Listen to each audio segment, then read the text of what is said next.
ಎಲ್ಲರಿಗೆ ನಮಸ್ಕಾರ. ಮಲೆನಾಡಿನ ಈ ಪ್ರಾಂತದಲ್ಲಿ ಪವಿತ್ರವಾದ ತುಂಗಾ ನದಿಯ ತೀರದಲ್ಲಿ ನಿಮ್ಮ ಜೊತೆಗೆ ಈ ಕೆಲವು ನಿಮಿಷಗಳನ್ನು ಕಳೆಯುವ ಅವಕಾಶ ಬಂದಿದೆ. ಅದಕ್ಕಾಗಿ ಸ್ವಭೂಮಿಕಾ ಸಂಸ್ಥೆಯ ಆತ್ಮೀಯರಿಗೆಲ್ಲರಿಗೂ ನನ್ನ ನಮಸ್ಕಾರ. ಇಷ್ಟು ಅಪರಾಹ್ನದ ಹೊತ್ತಿನಲ್ಲಿ ತಾವೆಲ್ಲ ಬಂದು ಕೂತಿದ್ದೀರಾ. ತಮ್ಮ ಸಹನೆಗೆ, ಪ್ರೀತಿಗೆ, ವಿಶ್ವಾಸಕ್ಕೆ ನಮಸ್ಕಾರ. ವಿಷಯ ತುಂಬ ಗಂಭೀರವಾದದ್ದನ್ನು ಕೊಟ್ಟಿದ್ದಾರೆ. ಭಾರತೀಯ ಜ್ಞಾನ ಪರಂಪರೆ ಅಂತ. ಜ್ಞಾನ ಅಂತಂದರೆ ಏನು ಅನ್ನೋ ಪ್ರಶ್ನೆಯನ್ನು ಮಾಡಬೇಕು. ಭಾರತೀಯ ಅಂದರೆ ಏನು ಅಂತ ಉತ್ತರ ಕಂಡುಕೋಬೇಕು. ಪರಂಪರೆ ಅಂದರೆ ಏನು ಅಂತ ಅರ್ಥ ಮಾಡಿಕೊಳ್ಳಬೇಕು. ಮೊದಲಿಗೆ ಭಾರತೀಯ ಜ್ಞಾನ ಪರಂಪರೆ ಈ ಪದವನ್ನೇ ಆನುಪೂರ್ವಿಯಲ್ಲಿ ನೋಡೋಣ. ಭಾರತಕ್ಕೆ ಸಂಬಂಧಪಟ್ಟದ್ದು ಭಾರತೀಯ. ಭಾರತ ಯಾವುದು? ಭರತ ಅಂದರೆ ದುಷ್ಯಂತ ಮತ್ತು ಶಕುಂತಲೆಯರ ಮಗ ಭರತನಿಂದ ಈ ನೆಲಕ್ಕೆ ಈ ಹೆಸರು ಬಂತು ಅಂತ ಪುರಾಣಗಳಲ್ಲಿ, ಮಹಾಭಾರತದ ಇತಿಹಾಸದಲ್ಲಿ ಪ್ರಸಿದ್ಧವಾದದ್ದು. ಭರತ ಚಕ್ರವರ್ತಿ ಇಷ್ಟು ದೊಡ್ಡವನು ಅಂತಂದರೆ ಋಗ್ವೇದದ ಭಾಗವಾದಂಥ ಐತರೇಯ ಬ್ರಾಹ್ಮಣದಲ್ಲಿಯೇ ಬರುತ್ತದೆ. ಈಗ ಯಾವ ಮಹಾಕುಂಭ ನಡೀತಾ ಇದೆ ಆ ಪ್ರಾಂತವೂ ಸೇರಿದಂತೆ ಅನೇಕ ಪುಣ್ಯಕ್ಷೇತ್ರಗಳಲ್ಲಿ ಅಶ್ವಮೇಧ, ರಾಜಸೂಯ ಮೊದಲಾದ ಮಹಾಯಾಗಗಳನ್ನು ನೂರಾರು ಸಂಖ್ಯೆಯಲ್ಲಿ ಮಾಡಿದ ಅಂತ ಗೊತ್ತಾಗುತ್ತೆ.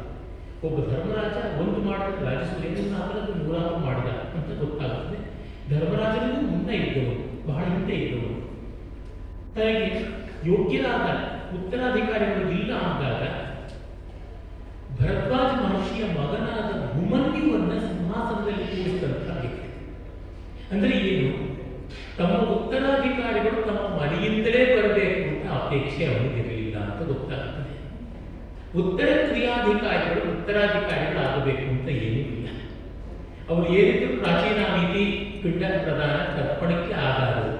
ಒಂದು ರಾಷ್ಟ್ರವನ್ನು ನಡೆಸೋದಕ್ಕೆ ಅವರ ಆಧಾರ ಇಲ್ಲವಾ ಅಂತ ನೋಡಿಕೊಳ್ಬೇಕು. ಹೀಗೆ ಯೋಗ್ಯರಾದ ಮುಂದಿನವರನ್ನ ಆಯ್ಕೆ ಮಾಡಿ ಮಾಡುವಂತಹ ವ್ಯವಸ್ಥೆ ಹೊಂದಿದಂಥವನು ಮಹಾನುಭಾವ ಭರತ. ಜೊತೆಗೆ ಆ ಭರತ ಅಲ್ಲದೆ ಒಂದು ಸಮುದಾಯವೇ ಭರತ ಸಮುದಾಯ ಅಂತ ಇತ್ತು ಅಂತಲೂ ಗೊತ್ತಾಗುತ್ತದೆ. ಅದಕ್ಕೆ ಮತ್ತೂ ಹಿಂದೆ ಹೋಗಬೇಕು. ಯಯಾತಿಯ ಇವರ ಮಕ್ಕಳಲ್ಲಿ ಕೊನೆಯವನಾದ ಪೂರ್ವಿಗೆ ರಾಜ್ಯ ಬಂತು. ತನ್ನ ಯೌವನವನ್ನು ತಂದೆಗೆ ಕೊಟ್ಟು ತಂದೆಯ ಮುಪ್ಪನ್ನು ತಾನು ಪಡೆದ ಅಂತ ನಿಮಗೆಲ್ಲ ಪುರಾಣದ ಕಥೆ ಗೊತ್ತಿದೆ. ಅಂದರೆ ತಾತ್ಪರ್ಯ ಏನು? ಮುಪ್ಪಿನ ತಂದೆ ತಾಯಿಗಳಿಗೆ ಒದಗಿ ಬರತಕ್ಕಂಥವರು ಮಕ್ಕಳು. ಶಂಕರ ಭಗವತ್ಪಾದರು ತಮ್ಮ ಭಾಷ್ಯದಲ್ಲಿ ಒಂದು ಕಡೆ ಬರೀತಾರೆ, ಪುತ್ರ ಶಬ್ದಕ್ಕೆ ಅರ್ಥ ಏನು? ಸಾಮಾನ್ಯವಾಗಿ ಎಲ್ಲರಿಗೂ ಗೊತ್ತಿರುವುದು ಪುನಃ ನರಕ ತ್ರಾಯತೆ ಪುತ್ರ. ಪುತ್ ಅನ್ನುವಂತಹ ಒಂದು ನರಕದಿಂದ ತಂದೆ ತಾಯಿಗಳನ್ನು ಕಾಪಾಡುವವನು ಮಗ. ಅದು ನಂಬಿಕೆ. ಭಗವತ್ಪಾದರು ಹೇಳೋದು ಅನುಭವ. ಪೂರಯತಿ ತ್ರಾಯತೆ ಪಿತರಂ ಛಿದ್ರಾದಿತಿ ಪುತ್ರ. ತಂದೆ ತಾಯಿಗಳನ್ನ ಅವರ ಕುಂದು ಕೊರತೆಗಳಿಂದ ದೂರ ಇಟ್ಟು ಕಾಪಾಡತಕ್ಕಂಥವರು, ತಂದೆ ತಾಯಿಗಳ ಕುಂದು ಕೊರತೆಗಳನ್ನು ತುಂಬಿಕೊಡತಕ್ಕಂಥವರು. ಅಂದರೆ ತಂದೆ ತಾಯಿಯಂದರ ಆದರ್ಶವನ್ನ, ಮೌಲ್ಯವನ್ನ, ಆ ಪರಂಪರೆಯನ್ನು ಮತ್ತು ಅರ್ಥಪೂರ್ಣವಾಗಿ ಮುಂದುವರಿಸಿಕೊಡ್ತಕ್ಕಂಥವರೇ ಮಕ್ಕಳು. ಹೆಣ್ಣು ಗಂಡು ಬೇರೆ ಇಲ್ಲ. ಪೆರಿಯ ಕಟ್ಟಿದ ಮನೆಯ ಮುರಿಯದೆ ವಿಸ್ತರಿಪರಂತೆ ತತ್ಕುಲ ಜಾತರು ಅಂತ ಡಿವಿಜಿಯವರು ತಮ್ಮ ಶೃಂಗಾರಗಳ ಕಾವ್ಯದಲ್ಲಿ ಹೇಳ್ತಾರೆ. ಹಿರಿಯರ ಮನೆಯನ್ನು ಮುರಿಯುವುದಲ್ಲ, ವಿಸ್ತರಿಸುವಂತಹದ್ದು ಆಗಬೇಕು. ಹೀಗೆ ಆ ಒಂದು ಪರಂಪರೆ ಪೂರ್ವವಿನದು. ಮಿಕ್ಕ ಮಕ್ಕಳು ತಂದೆಯ ಮುಪ್ಪನ್ನು ತಗೊಳ್ಳಕ್ಕೆ ಒಪ್ಪಲಿಲ್ಲ, ಊರು ಒಪ್ಪದ. ಅಂದರೆ ನೋಡಿ, ಮುಪ್ಪಿನ ತಂದೆ ತಾಯಿಗಳಿಗೆ ಯೌವನ ಕೊಡೋದು ಅಂದರೆ ಏನು? ಮಾಟ ಮಾತ್ರ ಮದ್ದು ಅಂತಲ್ಲ. ತಂದೆ ತಾಯಿಗಳಿಗೆ ಯೌವನ ಯಾವಾಗ ಬರುತ್ತೆ ಅಂದರೆ ಮಕ್ಕಳು ಮೊಮ್ಮಕ್ಕಳು ಹತ್ತಿರ ಇದ್ದರೆ ಯೌವನ ಬರುತ್ತೆ. ಯೌವನ ಬರಬೇಕು ಹಾಗೆ. ಹೀಗೆ ಈ ರೀತಿಯಲ್ಲಿ ಅದರ ಭಾವ, ಅದರ ಸದ್ಭಾವ. ಹೀಗಾಗಿ ಯಯಾತಿ ಕಟ್ಟಕಡೆಯಲ್ಲಿ ಜ್ಞಾನೋದಯ ಮಾಡಿಕೊಂಡು ಸ್ವರ್ಗದಿಂದ ಬಿದ್ದರೂ ಪರವಾಗಿಲ್ಲ, ಸಜ್ಜನ ನಡುವೆ ಬೀಳಬೇಕು. ಸತ್ಸುಪತೆಯನ್ನು ಸಜ್ಜನ ನಡುವೆ ಬೀಳಬೇಕು. ಅವನು ದೇವಲೋಕಕ್ಕೆ ಹೋದಾಗ ಪುಣ್ಯ ತುಂಬ ಮಾಡಿದನು. ಮಗನ ಇವನ ಮಾಡ್ದ, ಬೇಕಾದಷ್ಟು ಸತ್ಕಾರ್ಯಗಳನ್ನು ಮಾಡ್ತಾ ಪುಣ್ಯ ಲೋಕಗಳು ಬಂತು. ಅಲ್ಲಿ ದೇವತೆಗಳು ಕೇಳಿದ್ರು, ನೀನು ತುಂಬ ಕಾಲದಿಂದ ಸ್ವರ್ಗದಲ್ಲಿ ಇದೆಯಾ, ಎಷ್ಟು ಪುಣ್ಯ ಮಾಡಿದೀಯಾ, ಏನು ಮಾಡಿದೆ, ಇಂತಿಂತ ಪುಣ್ಯ ಮಾಡಿದೆ ಅಂತ ಹೇಳ್ತಾ ಬಂದ. ಹೇಳ್ತಿದ್ದಂತೆ ಅವನಿಗೆ ಬಾಯಾರಿಕೆ ಆಯಿತು, ಹಸಿವಾಯಿತು, ಬಳಲಿಕೆ ಆಯಿತು. ಇದೇನು ಅಂತ ಕೇಳಿದ. ನಮ್ಮ ಒಳ್ಳೆಯ ಕೆಲಸಗಳನ್ನ ನಾವೇ ಹೇಳಿಕೊಂಡ್ರೆ ಸ್ವರ್ಗ ಬಿದ್ದೋಗುತ್ತೆ, ಸ್ವರ್ಗದಿಂದ ನಾವು ಪತನವಾಗ್ತೀವಪ್ಪ, ನಿನಗೆ ಮಾನವತ್ವ ಬಂದ್ಬಿಡ್ತು ಅಂತ. ನನ್ನ ಪರಿಚಯ ಮಾಡಬೇಕು ಅಂತ ಅವ್ರು ಬಂದ್ರಲ್ಲ, ನಾನು ಹೇಳಿದೆ ಬೇಡ ಅಂತ. ಈ ಕಾರಣಕ್ಕೆ ಸ್ವರ್ಗದಿಂದ ನಾವು ಬೀಳಬಾರದು ಅಂತಂದ್ರೆ ನಮ್ಮ ಬೆನ್ನ ಹೀಗೆ ಕಟ್ಕೊಳ್ತಾ ನಾವಿರಬಾರದು. ಕೆಮ್ಮಿದ್ದು ಸೀನಿದ್ದು ಫೇಸ್ಬುಕ್ ಅಲ್ಲಿ, ಇನ್ಸ್ಟಾಗ್ರಾಮ್ ನಲ್ಲಿ, ರೀಲ್ಸ್ ಅಲ್ಲಿ ಹಾಕಬಾರದು ಅಂತ ಗೊತ್ತಾಗ್ತದೆ. ಹೀಗೆ ಯಯಾತಿ ಹಾಗೆ ಬೀಳುವಾಗ ನಾನು ಬಿದ್ದೋಗ್ತಿದ್ದೀನಲ್ಲ, ನನ್ನ ಪುಣ್ಯವೆಲ್ಲ ವ್ಯರ್ಥವಾಯ್ತಲ್ಲ, ಏನಾದರೂ ನನಗೊಂದು ವರ ಕೊಡಿ ಅಂದ್ರೆ ಏನ್ ಬೇಕು ವರ? ಒಳ್ಳೆಯವರ ಮಧ್ಯದಲ್ಲಿ ಬೀಳುವಂತೆ ವರ ಕೊಡುತ್ತೆ. ಅವನ ಹಾಗೆ ಬೀಳ್ತಾ ಇದ್ದಾಗ ಕೆಳಗಡೆ ಅವನ ದೌಹಿತ್ಯನು, ಅವನ ಮಗಳು ಮಾಧವಿಯ ಮಕ್ಕಳು ಕುಸುಮನ, ಪ್ರತರ್ಧನ, ಅಷ್ಟಕ ಮೊದಲಾದವರೆಲ್ಲ, ಕುಶೀನರ, ಇವರು ನಾಲ್ವರು ಒಂದು ಯಜ್ಞ ಮಾಡ್ತಾ ಇದ್ರು. ಅದರ ನಡುವೆ ಅವನು ಬೀಳ್ತಾ ಇದ್ದಾಗ ಆ ಮೊಮ್ಮಕ್ಕಳಂತೂ ಇವನಿಗೆ ಗೊತ್ತಿಲ್ಲ, ಅವರಿಗೂ ಗೊತ್ತಿಲ್ಲ ಅಜ್ಜ, ಅರೆ ಅವರು ಒಳ್ಳೆಯವರು. ಅವ್ರ ಜೊತೆ ಮಾತಾಡದಲ್ಲೇ ಅವನಿಗೆ ಪುಣ್ಯ ಸಿಕ್ಕುವ ಹಾಗೆ ಸ್ವರ್ಗಕ್ಕೆ ಹೋದ ಅಂತ ಮಹಾಭಾರತ ಆದಿಪರ್ವದಲ್ಲಿ ಹೇಳುತ್ತದೆ. ಅಂದ್ರೆ ಈ ರೀತಿಯಾದ ಮೌಲ್ಯ ಹೊಂದಿದಂತಹ ಒಂದು ಪಂಗಡ ಇತ್ತು, ಅವರನ್ನು ಭರತರು ಅಂತ ಕರೀತಾ ಇತ್ತು. ಹೀಗಾಗಿ ನಮ್ಮ ದೇಶವನ್ನು ಕಾಪಾಡಿಕೊಂಡು ಬಂದ ಅತ್ಯಂತ ಪ್ರಾಚೀನ ಜನಾಂಗ ಒಂದು ಅವರು ಭಾರತಗಳು. ಮತ್ತು ಒಂದು ಅರ್ಥ ಇದೆ, ಭಾರತ ಭಾತಿ ಸರ್ವೇಷು ಶಾಸ್ತ್ರೇಷು ರತಿ ಸರ್ವೇಷು ಜಂತುಷು ತರಣಂ ಸರ್ವತೀರ್ಥಾನ ತೇನ ಭಾರತ ಮುಚ್ಯತೆ. ಎಲ್ಲ ಜ್ಞಾನಗಳ ಬೆಳಕು, ಭಾತಿ ಸರ್ವೇಷು ಶಾಸ್ತ್ರೇಷು, ಎಲ್ಲ ಶಾಸ್ತ್ರಗಳ ಬೆಳಕು, ಎಲ್ಲ ಜೀವನಾಶಗಳ ಒಳಗಿರುವ ಪ್ರೀತಿ, ರತಿ ಸರ್ವೇಷು ಜಂತುಷು ತರಣಂ ಸರ್ವತೀರ್ಥಾನ, ಎಲ್ಲ ತೀರ್ಥಗಳ ಸೇತುವೆ, ಎಲ್ಲ ತೀರ್ಥಗಳನ್ನು ದಾಟಿ ಹೋಗ್ತಕ್ಕಂಥ, ಕೈವಲ್ಯ ಪಡೆಯುವಂತಹ ಒಂದು ಸೇತುವೆ, ಅದು ಭಾರತ. ಭಾರತ ಭಾತಿ ರತಿ ತರಣ, ಹೀಗೆ ಇದು ಒಂದು ಉಂಟು. ಮತ್ತೆ ಭಾರತ ಭರತ ಶಬ್ದದಿಂದ ಬಂದಲ್ಲ, ಬಿಭರ್ತೀತಿ ಭರತ, ಎಲ್ಲವನ್ನ ತಾಳುವ ಬಾಳಿಸುವ ಗುಣ ಭರತ. ಅಂದರೆ ಭಾರತ ಯಾವುದು? ತಾಳ್ಮೆ, ಬಾಳ್ಮೆಯ ಗುಣ. ಹೀಗಾಗಿ ನಾವು ಯಾವುದನ್ನೂ ತಾಳಿಕೊಂಡಿಲ್ಲ, ಅಳಿದು ಹೋಗಲಿಲ್ಲ. ಪ್ರವಾಹ ಬಂದಾಗ ಮರಗಳು ಕೊಳ್ಳಿ ಹೋಗಬಹುದು, ಅದರ ತೀರದಲ್ಲಿ ಬೆಳೆದ ಜೊಂಡು ಕೊಚ್ಚಿ ಹೋಗುವ ಇರುತ್ತೆ, ಮತ್ತೆ ಚಟಮನೆ ಮೇಲಕ್ಕೆ ಎತ್ತುತ್ತದೆ. ಹೀಗಾಗಿ ಜಗತ್ತಿನಲ್ಲಿ ಇತಿಹಾಸದ ಒಂದು ಹಿನ್ನೆಲೆಯಿಂದ ನೋಡಿದರೆ ಎಷ್ಟೆಷ್ಟೋ ದೇಶಗಳು, ಎಷ್ಟೆಷ್ಟೋ ಸಾಮ್ರಾಜ್ಯಗಳು, ಎಷ್ಟೆಷ್ಟೋ ಸಂಸ್ಕೃತಿಗಳು, ಎಷ್ಟೆಷ್ಟೋ ನಾಗರಿಕತೆಗಳು ಹೀಗೆ ಹೋಗಿ ಹಾಗೆ ಬರ್ತಾ ಇವೆ. ಆದರೆ ಭಾರತ ಇನ್ನೂ ಉಳಿದಿದೆ. ಎಲ್ಲಿವರೆಗೆ ಅಂದರೆ, ನಾವು ಇವತ್ತು ಒಂದು ಮಂತ್ರ ಹೇಳಿದರೆ, ಉದಾಹರಣೆಗೆ ನೋಡಿ, ಇದೇನು ಸಾಯಂ ಸಂಧ್ಯೆ ಆಗುತ್ತದೆ, ಭಗವಾನ್ ಸೂರ್ಯನಿಗೆ ಅರ್ಘ್ಯ ಕೊಡುವಾಗ ಗಾಯತ್ರಿಯನ್ನು ಹೇಳ್ತೀವಿ. ಋಗ್ವೇದದ 3ನೇ ಮಂಡಲದಲ್ಲಿ ವೈಶ್ವಾಮಿತ್ರ ಗಾಯತ್ರಿ ಅಂತ ಬರುತ್ತದೆ. ತತ್ಸವಿತುರ್ವರೆಣ್ಯಂ ಭರ್ಗೋ ದೇವಸ್ಯ ಧೀಮಹಿ ಧಿಯೋ ಯೋ ನಃ ಪ್ರಚೋದಯಾತ್, ಯಜುರ್ವೇದದ ಕ್ರಮದಲ್ಲಿ ನಾನು ಹೇಳಿದ್ದೀನಿ. ಇದು ಸರಸ್ವತಿ ನದಿ ತೀರದಲ್ಲಿ ಋಷಿಗಳು ಹೇಳ್ತಾ ಇದ್ದಿದ್ದು. ಸರಸ್ವತಿ ನದಿ ಬತ್ತಿ ಹೋಗಿಯೇ ಸುಮಾರು 5,000 ವರ್ಷಗಳಿಗೂ ಹೆಚ್ಚು ಕಾಲ ಆಯಿತು. ಆದರೂ ನಮಗೆ ಆ ಸ್ವರ ಸರಿಯಾಗಿ, ಆ ಮಂತ್ರ ಸರಿಯಾಗಿ ಅಷ್ಟೇಕೆ ನಮ್ಮಲ್ಲಿ ಎಷ್ಟೋ ಜನಕ್ಕೆ ತುಂಬ ಇಷ್ಟವಾಗುವ ಒಂದು ರಾಗ ಇದೆ. ಖರ್ಚಿಲ್ಲದೆ ಸಂತೋಷ ಪಡಬಹುದಾದ ಒಂದು ಮಹಾಕಲೆ ಸಂಗೀತ. ಸಂಗೀತದ ಒಂದು ಪ್ರಸಿದ್ಧ ರಾಗ ಮೋಹನ. ಸರಿಗ ಪದ ಸದ ಪದ ಇದು ಅದರ ಆರೋಹ ಅವರೋಹ. ಅಲ್ಲಿ ಮಧ್ಯಮ ನಿಷಾದ ಎರಡು ಸ್ವರಗಳಿಲ್ಲ, ಮ ನಿ ಇಲ್ಲ. ಮನಿ ಇಲ್ಲದೆಯೇ ನಮ್ಮನ್ನು ರಂಜಿಸ್ತಕ್ಕಂಥ, ಸಂತೋಷ ಪಡಿಸ್ತಕ್ಕಂಥ ರಾಗ ಮೋಹನ ರಾಗ. ಈ ರಾಗ ನನ್ನ ಆರಾಧ್ಯ ದೈವ, ನಮ್ಮ ದೇಶದ ಭಾಗ್ಯ, ಭಗವಾನ್ ಶ್ರೀಕೃಷ್ಣನ ಕೊಳ್ಳಿನಲ್ಲಿ ಕೂಡ ಹಾದು ಬಂದ ರಾಗ. ಅವನ ತುಟಿಯ ಉಸಿರು ಆ ಬಿದಿರಿನ ನಡಿಕೆಯ ಒಳಗೆ ಹೋಗಿ ನವರಂಧ್ರಗಳಿಂದ ಹೊರಗೆ ಬಂದಂತಹ ರಾಗ ಅದು ಮೋಹನ, ಸಂಮೋಹನ ರಾಗ. ಹಿಂದೂಸ್ತಾನಿಯಲ್ಲಿ ಭೂಪರಾಗ ಅಂತ ಕರೀತಾರೆ. ಭೂಪಾಲ ಸಮ್ರಾಟ್ ಆಗಿರ್ತಕ್ಕಂಥ ಆ ರಾಗವು ಒಬ್ಬರಿಗೆ ಇಷ್ಟ ಆಗಲ್ಲ ಅಂದರೆ ಇನ್ನೊಂದು 6 ಜನ್ಮವಾದರೂ ಸಂಗೀತದ ಕಡೆ ತಿರುಗಿ ನೋಡಬಾರದು, ಅವ್ರಿಗೆ ಆ ಪುಣ್ಯವಿಲ್ಲ. ಹೀಗೆ ಈ ರಾಗ ನಮ್ಮಲ್ಲಿ ಇನ್ನೂ ಅವಿಚ್ಛಿನ್ನವಾಗಿದೆ ಅಂತ ಎಷ್ಟೋ ರಾಗಗಳಿವೆ. ಈ ರಾಗಕ್ಕೆ ಮೂಲವಾದಂತಹ ಕರಹರಪ್ರಿಯ ಅಥವಾ ನಟಭೈರವಿ ಅಥವಾ ಕಲ್ಯಾಣಿ, ನಟಭೈರವಿ ಕರಹರಪ್ರಿಯ ಅಥವಾ ಕಲ್ಯಾಣಿ, ಇತರ ರಾಗಗಳು ಸಾಮವೇದದ ಸ್ವರಗಳಲ್ಲಿ, ಸಾಮವೇದ ಇನ್ನೂ ಪ್ರಾಚೀನವಾದದ್ದು. ಅಂದರೆ ಈ ರೀತಿ ನಮಗೆ ಅಷ್ಟು ಪ್ರಾಚೀನವಾದದ್ದು ಮಿಕ್ಕ ಜಗತ್ತಿನಲ್ಲಿ ಇಲ್ಲ, ಹೊರಟೋಗಿದೆ ಎನ್ನುವುದು ನಮ್ಮಲ್ಲಿ ಇವತ್ತು ಉಳಿದಿದೆ. ರಾಮ ನುಸಿರಿದ ಗಾಳಿ, ಭೀಮ ನಡೆಯಿಟ್ಟ ನೆಲ, ವ್ಯೋಮದ ಭಗೀರಥಂ ತಂದ ಸುರದಟಿನಿ, ಸೋಮನಂ ಬೆತ್ತ ಕಡಲ್ ಈ ಪುರಾತನಗಳಿರೆ, ನಾವು ಎಂದು ಹೊಸಬರಲು ಮಂಕುತಿಮ್ಮ ಅಂತ ಡಿವಿಜಿ ಹೇಳ್ತಾರಲ್ಲ. ರಾಮ ನಡೆಯಿಟ್ಟ ನೆಲ, ರಾಮ ಹೆಚ್ಚಿಟ್ಟಂತ ಭೂಮಿ, ಭೀಮ ನುಸಿರಿದ ಗಾಳಿ, ಭೀಮ ಉಸಿರಾಡಿದಂತಹ ವಾಯುಪುತ್ರನ ಉಸಿರು, ಮತ್ತೆ ವ್ಯೋಮದ ಭಗೀರಥಂ ತಂದ ಸುರತಟಿನಿ, ಆ ಗಂಗೆಯಿಂದ ಭಗೀರಥ ತಪಸ್ಸು ಮಾಡಿ ತಂದನಲ್ಲ, ನಾವು ನೋಡ್ತಾನೆ ಇದ್ದೀವಿ ಕಳೆದ 3 ತಿಂಗಳಿಂದಲೂ. ಆ ಗಂಗೆಯಲ್ಲಿ ಎಷ್ಟು ಕೋಟಿ ಕೋಟಿ ಜನ ಸ್ನಾನ ಮಾಡಿ ಪಾವನರಾಗಿ ಬರ್ತಾ ಇದ್ದಾರೆ ನೋಡಿ. ಜಾತಿ, ಮತ, ಕುಲ ಯಾವ ಭೇದವೂ ಇಲ್ಲದೆ ಇಲ್ಲಿ ಮೇಲು ಕೀಳು ತಿಂದು ಎಲ್ಲರಿಗೂ ಗಂಗೆ ಹತ್ತಿಕೊಂಡು ಅವರ ಮೈಯನ್ನ ಮನಸ್ಸನ್ನ ಶುದ್ಧಗೊಳಿಸಿ ಕಳಿಸ್ತಾ ಇದ್ದಾರೆ. ಇದು ಈ ರೀತಿಯಾದಂತಹ ಭಾವ ಭಗೀರಥ ಮಹರ್ಷಿ ತಪಸ್ಸು ಮಾಡಿ ರಾಜರ್ಷಿ ತಂದುಕೊಟ್ಟ. ಇನ್ನು ಸೋಮನಂ ಬೆತ್ತ ಕಡಲ್, ಚಂದ್ರನನ್ನೇ ಹುಟ್ಟಿಸಿದ ಆ ಸಮುದ್ರ, ಇವೆಲ್ಲ ಇರುವಾಗ ನಾವು ಹೊಸಬರು ಹೇಗೆ ಈ ಹಳತನಕ್ಕೆ ಬೇಸರ ಪಟ್ಟುಕೊಳ್ಬೇಕಾಗಿಲ್ಲ.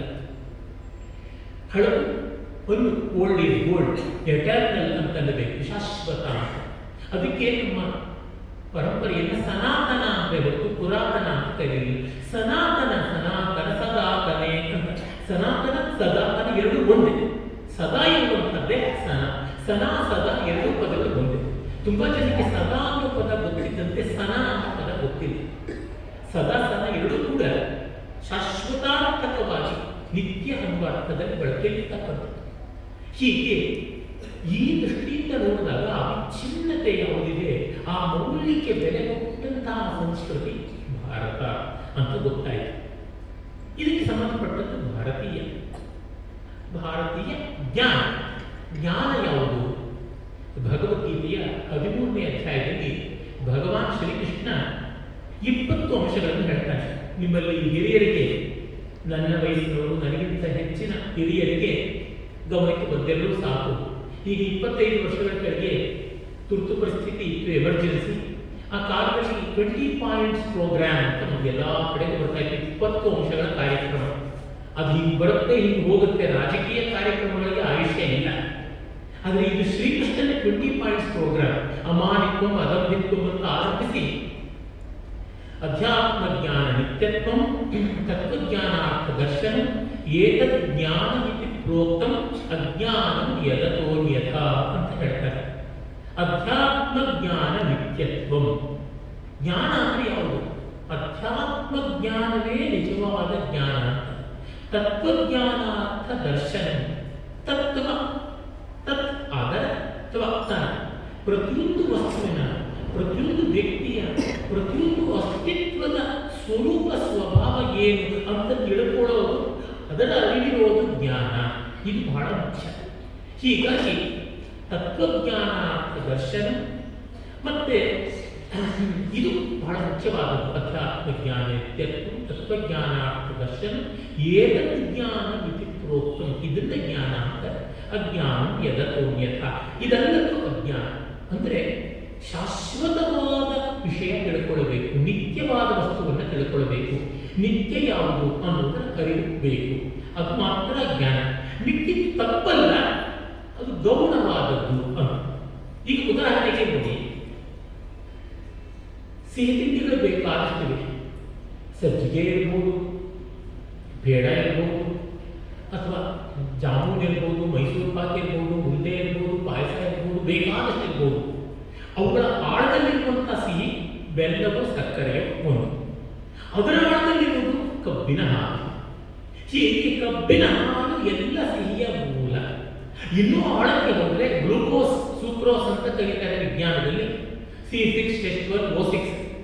C12H24O12 ಅಂತ ಸೂಕ್ರೋಸ್ ಇದರದೆಲ್ಲ ಫಾರ್ಮುಲಾನು ವಿಜ್ಞಾನ ಹೇಳುತ್ತದೆ. ಅದು ಅಲ್ಲಿಗೆ ಬಂತು. ಹೈಡ್ರೋಜನ್, ಕಾರ್ಬನ್, ಆಕ್ಸಿಜನ್, ಅಂಗಾರ, ಜಲಜನಕ, ಆಮ್ಲಜನಕ ಇವುಗಳ ಸಮ್ಮಿಶ್ರಣ ಆಗುವಂಥದ್ದು ಸಿಹಿಯ ಮೂಲ. ಇದು ಜ್ಞಾನ. ಇದು ಅದರ ಪರಮಾವಧಿ ಜ್ಞಾನ. ಇದು ಅದರ ತತ್ವ. ಇದನ್ನು ಮುಂದೆ ಮಿಕ್ಕಿದ್ದನ್ನು ನೋಡಿ. ಯಾಕೆಂದ್ರೆ ನಮ್ಮಲ್ಲಿ ಯೂಟ್ಯೂಬರ್ಗಳು ಬೇಕಾದಷ್ಟು ಜನ ಈಗ ಹೊಸ ರುಚಿಯನ್ನು ಬೇಕಾದಂತೆ ಮಾಡ್ತಾ ಇರ್ತಾರೆ. ಅದು ಹಳೆ ರುಚಿನೇ ಅಲ್ಲಿ ಇಲ್ಲಿ ವ್ಯತ್ಯಾಸ ಮಾಡ್ತಕ್ಕಂಥದ್ದು ಇದೇನೂ ಇಲ್ಲ. ಹೀಗೆ ಶಾಶ್ವತವಾದದ್ದರ ಕಡೆ ಹೋಗುವುದು ಬಹಳ ಮುಖ್ಯ. ಹೀಗೆ ಈ ರೀತಿಯಾದಂತಹ ಒಂದು ವಿಷಯವನ್ನು ನಾವು ಜ್ಞಾನ ಅಂತ ಕರಿತೀವಿ. ಇನ್ನೂ ಪರಮಾವಧಿಗೆ ಹೋದರೆ ನಮ್ಮನ್ನು ನಾವು ಅರಿಯುವಂಥದ್ದೇ ಜ್ಞಾನ, ಮಿಕ್ಕಿದ್ದಲ್ಲ. ಈ ದೀಪ ಪ್ರಜ್ವಾಲನ ಆಗುವಾಗ ಮಕ್ಕಳು ಯಾರು ಕಿಂಜ್ಯೋತಿಸ್ತವ ಭಾನುಮಾನ ಹನಿಮೆ ರಾತ್ರೋ ಪ್ರದೀಪಾದಿಕಂ ಅಂತ ಏಕಶ್ಲೋಕಿ ಅಂತ ಭಗವತ್ಪಾದರ, ಶಂಕರ ಭಗವತ್ಪಾದರ ರಚನೆಯಿಂದ ಹೇಳಿದರು. ಅದು ಬೃಹದಾರಣ್ಯಕ ಉಪನಿಷತ್ತಿನಲ್ಲಿ ಬರುವಂಥ ಜ್ಯೋತಿರ್ಬ್ರಾಹ್ಮಣ ಅನ್ನೋ ಒಂದು ವಿಶಿಷ್ಟವಾದ ಭಾಗದ ಸಾರ. ಅದರ ಮೇಲೆ ಶೃಂಗಗಿರಿಯ ಪ್ರಥಮ ಪೀಠಾಧಿಪತಿಗಳಾಗಿದ್ದ ಸುರೇಶ್ವರಾಚಾರ್ಯರು ಬಹಳ ಸೊಗಸಾಗಿ ವಿಸ್ತೃತವಾದ ವಾರ್ತಿಕೆಯನ್ನು ಕೂಡ ಬರೆದಿದ್ದಾರೆ. ಅಷ್ಟು ಸಾರವನ್ನು ಒಂದು ಶ್ಲೋಕದಲ್ಲಿ ಆಚಾರ್ಯರು ಕೊಟ್ಟಿದ್ದಾರೆ. ಅದರ ಸರಳ ತಾತ್ಪರ್ಯ ನೋಡಿ. ನಿನಗೆ ಬೆಳಕು ಯಾವುದು? ಕಿಂ ಜ್ಯೋತಿಸ್ತವ, ಸೂರ್ಯ ಹಗಲಿನಲ್ಲಿ, ರಾತ್ರಿ ದೀಪ, ಚಂದ್ರ ಮೊದಲಾದವು. ಸರಿ, ಅವು ಯಾವುದು ಇಲ್ಲದೆ ಇದ್ದಾಗ, ಕಣ್ಣು ಮುಚ್ಚಿದಾಗ, ಕತ್ತಲೆ ಇದ್ದಾಗ, ಕಣ್ಣು ಮುಚ್ಚಿದ್ದಾಗ ನಿನಗೆ ಬೆಳಕೆಲ್ಲಿಂದ? ನನ್ನ ಒಳಗೆಲ್ಲೂ ಬೆಳಕಿದೆ ಅಂತ ಅನಿಸುತ್ತೆ. ಕಾರಣ ಇಷ್ಟೇ, ನಮಗೆ ಎಲ್ಲವನ್ನೂ ನೋಡೋದಕ್ಕೆ ಬೆಳಕು ಬೇಕು. ಕತ್ತಲೆಯಿಂದ ನೋಡೋಕೆ ಯಾರು ಬೇಡ ಬೆಳಕು? ಕತ್ತಲೆ ಮೇಲೆ ಟಾರ್ಚ್ ಬಿಟ್ಟರೆ, ದೀಪ ಹಿಡಿದ್ರೆ ಕತ್ತಲೆ ಇರೋಲ್ಲ. ಕತ್ತಲೆಯನ್ನೂ ಕಾಣುವಂಥದ್ದು ನಮ್ಮ ಒಳಗಿನ ಬೆಳಕು. ನಮ್ಮ ಒಳಗಿನ ಬೆಳಕು ಯಾವುದನ್ನೂ ಹಾಳು ಮಾಡದೆ ಅದನ್ನು ನೋಡುವಂತೆ ಮಾಡುತ್ತದೆ. ಈ ಒಳಗಿನ ದೀಪವೇ ನಾನು. ಜ್ಯೋತಿಸ್ತದಸ್ಮಿ ಪ್ರಭೋ ಕಿಂ ಜ್ಯೋತಿರಾಖ್ಯಾಹಿನಿ. ಏನದು ಜ್ಯೋತಿ? ನೀನೇ ಆಗಿದ್ದಿ. ಹೀಗೆ ನಿನಗೆ ನೀನೇ ಗುರುವೋ ಅಂತ ನಮಗೆ ನಾವೇ ಇರ್ತಕ್ಕಂಥದ್ದು. ಅದಕ್ಕೆ ಅಯಮಾತ್ಮ ಬ್ರಹ್ಮ, ಅಹಂ ಬ್ರಹ್ಮಾಸ್ಮಿ, ಈ ರೀತಿ ಉಪನಿಷತ್ತುಗಳು ಮಹಾವಾಕ್ಯಗಳನ್ನು ಕೊಟ್ಟಿದ್ದು ಅಂತ ಗೊತ್ತಾಗ್ತದೆ. ಇದು ಜ್ಞಾನ. ಪುಸ್ತಕ ವಿಷ್ಣು ಪುರಾಣ ಹೇಳುವಂತೆ ಯಾವುದು ವಿದ್ಯೆ? ಸಾ ವಿದ್ಯಾ ಯಾ ವಿಮುಕ್ತಯೇ, ಮುಕ್ತಿ ಕೊಡುವಂಥದ್ದಷ್ಟೇ. ಸರಿ, ಇದೆಲ್ಲ ನಾವು ಕೇಳಿದ್ದೀವಿ, ಇದೆಲ್ಲ ಬೊಗಳೆ. ನಮ್ಮ ನಿತ್ಯ ಜೀವನದ ಸಮಸ್ಯೆ ಏನು? ಮುಕ್ತಿ ಅಂದ್ರೆ ಸತ್ತೋಗೋದು ಅಂತ ಅರ್ಥ ಅಲ್ಲ. ಮುಕ್ತಿ ಅಂದ್ರೆ ಭಯ, ಶೋಕ, ಮೋಹಗಳನ್ನ ಮೀರುವುದು ಅಂತ ಅಷ್ಟೇ ಆಗ್ತದೆ. ವೇದಾಂತದ ಪ್ರಕಾರ ಮುಕ್ತಿ ಅಂದ್ರೆ ಸ್ವರ್ಗವೋ, ವೈಕುಂಠವೋ, ಕೈಲಾಸವೋ, ಸತ್ಯಲೋಕವೋ ಅಲ್ಲ. ಮುಕ್ತಿ ಅಂತಂದ್ರೆ ದೈವ ಪರಿಮುಚ್ಯತೆ. ಇಲ್ಲಿದ್ದೇ ಅಜ್ಞಾನ ಅಂದ್ರೆ ಯಾವುದು? ಭಯ, ಶೋಕ, ಮೋಹ, ಅವುಗಳನ್ನು ಕಳ್ಕೊಳ್ಳುವಂಥದ್ದು. ಇದು ಯಾರಿಗೂ ಬೇಡ. ಭಯ, ಶೋಕ, ಮೋಹಗಳನ್ನು ಕಳ್ಕೊಳ್ಬೇಕು ಅಂತ ಪ್ರತಿಯೊಬ್ಬರಿಗೂ ಅಪೇಕ್ಷೆ ಇರ್ತದೆ. ಹೀಗಾಗಿ ಪ್ರತಿಯೊಬ್ಬರು ಬಯಸ್ತಕ್ಕಂಥದ್ದು ನಿರ್ಭೀತಿ. ಪ್ರತಿಯೊಬ್ಬರು ಬಯಸ್ತಕ್ಕಂಥದ್ದು ಸಂತೋಷ, ದುಃಖವನ್ನಲ್ಲ, ಶೋಕವನ್ನಲ್ಲ, ಆನಂದವನ್ನ. ಮೋಹ, ಮುಂಕುತನ ಯಾರಿಗೂ ಬೇಡ. ತಿಳುವಳಿಕೆ ಬೇಕು. ಅಂದ್ರೆ ಏನು? ಭಯರಾಹಿತ್ಯ ಅದು ಸತ್ಯ, ಶೋಕರಾಹಿತ್ಯ ಅದು ಆನಂದ, ಮೋಹರಾಹಿತ್ಯ ಅದು ಜ್ಞಾನ. ಇದನ್ನೇ ಸತ್ ಆನಂದ ಚಿತ್ ಅಂತ ಕರೆದು ಸಚ್ಚಿದಾನಂದ ಅಂತ ಅಷ್ಟೇ. ಅದು ಮುಕ್ತಿ, ಅದು ಜ್ಞಾನ ಅಂತ. ಹೀಗೆ ಅದು ಜ್ಞಾನ. ಇನ್ನದರ ಪರಂಪರೆ ಏನು? ಪರತಃ ಪರಂ ಇತಿ ಪರಂಪರ. ಒಂದಾದ ಮೇಲೆ ಒಂದು ಬರುವುದು. ಅಂದರೆ ತೆರವಿಲ್ಲದೆ, ಬಿಡುವಿಲ್ಲದೆ ಬರುವಂಥದ್ದಕ್ಕೆ ಪರಂಪರೆ ಅಂತ. ಸಮುದ್ರದ ತೀರದಲ್ಲಿ ನಿಂತರೆ ಅಲೆಯಾದ ಮೇಲೆ ಅದು ಬರ್ತಾನೆ ಇರುತ್ತದೆ, ನಿಲ್ಲುವುದೇ ಇಲ್ಲ. ಹೀಗೆ ನಿಲ್ಲದೆ ಒಂದಾದ ಮೇಲೆ ಒಂದು ಬರುವಂಥದ್ದನ್ನ ಪರಂಪರೆ ಅಂತ ಕರೀತಾರೆ. ಮಿಕ್ಕೆಲ್ಲ ನೋಡಿ, ಊಟ ಮಾಡುವಾಗ ನಮ್ಮ ಹೊಟ್ಟೆ ತುಂಬುವುದು ಪದಾರ್ಥಗಳು ಬರುತ್ತೆ. ಕೆಲವೊಂದು ತುಂಬದೇ ಇದ್ರೂ ಬರುವುದು ನಿಂತೋಗುತ್ತೆ, ಹಾಗೂ ಇರುತ್ತದೆ.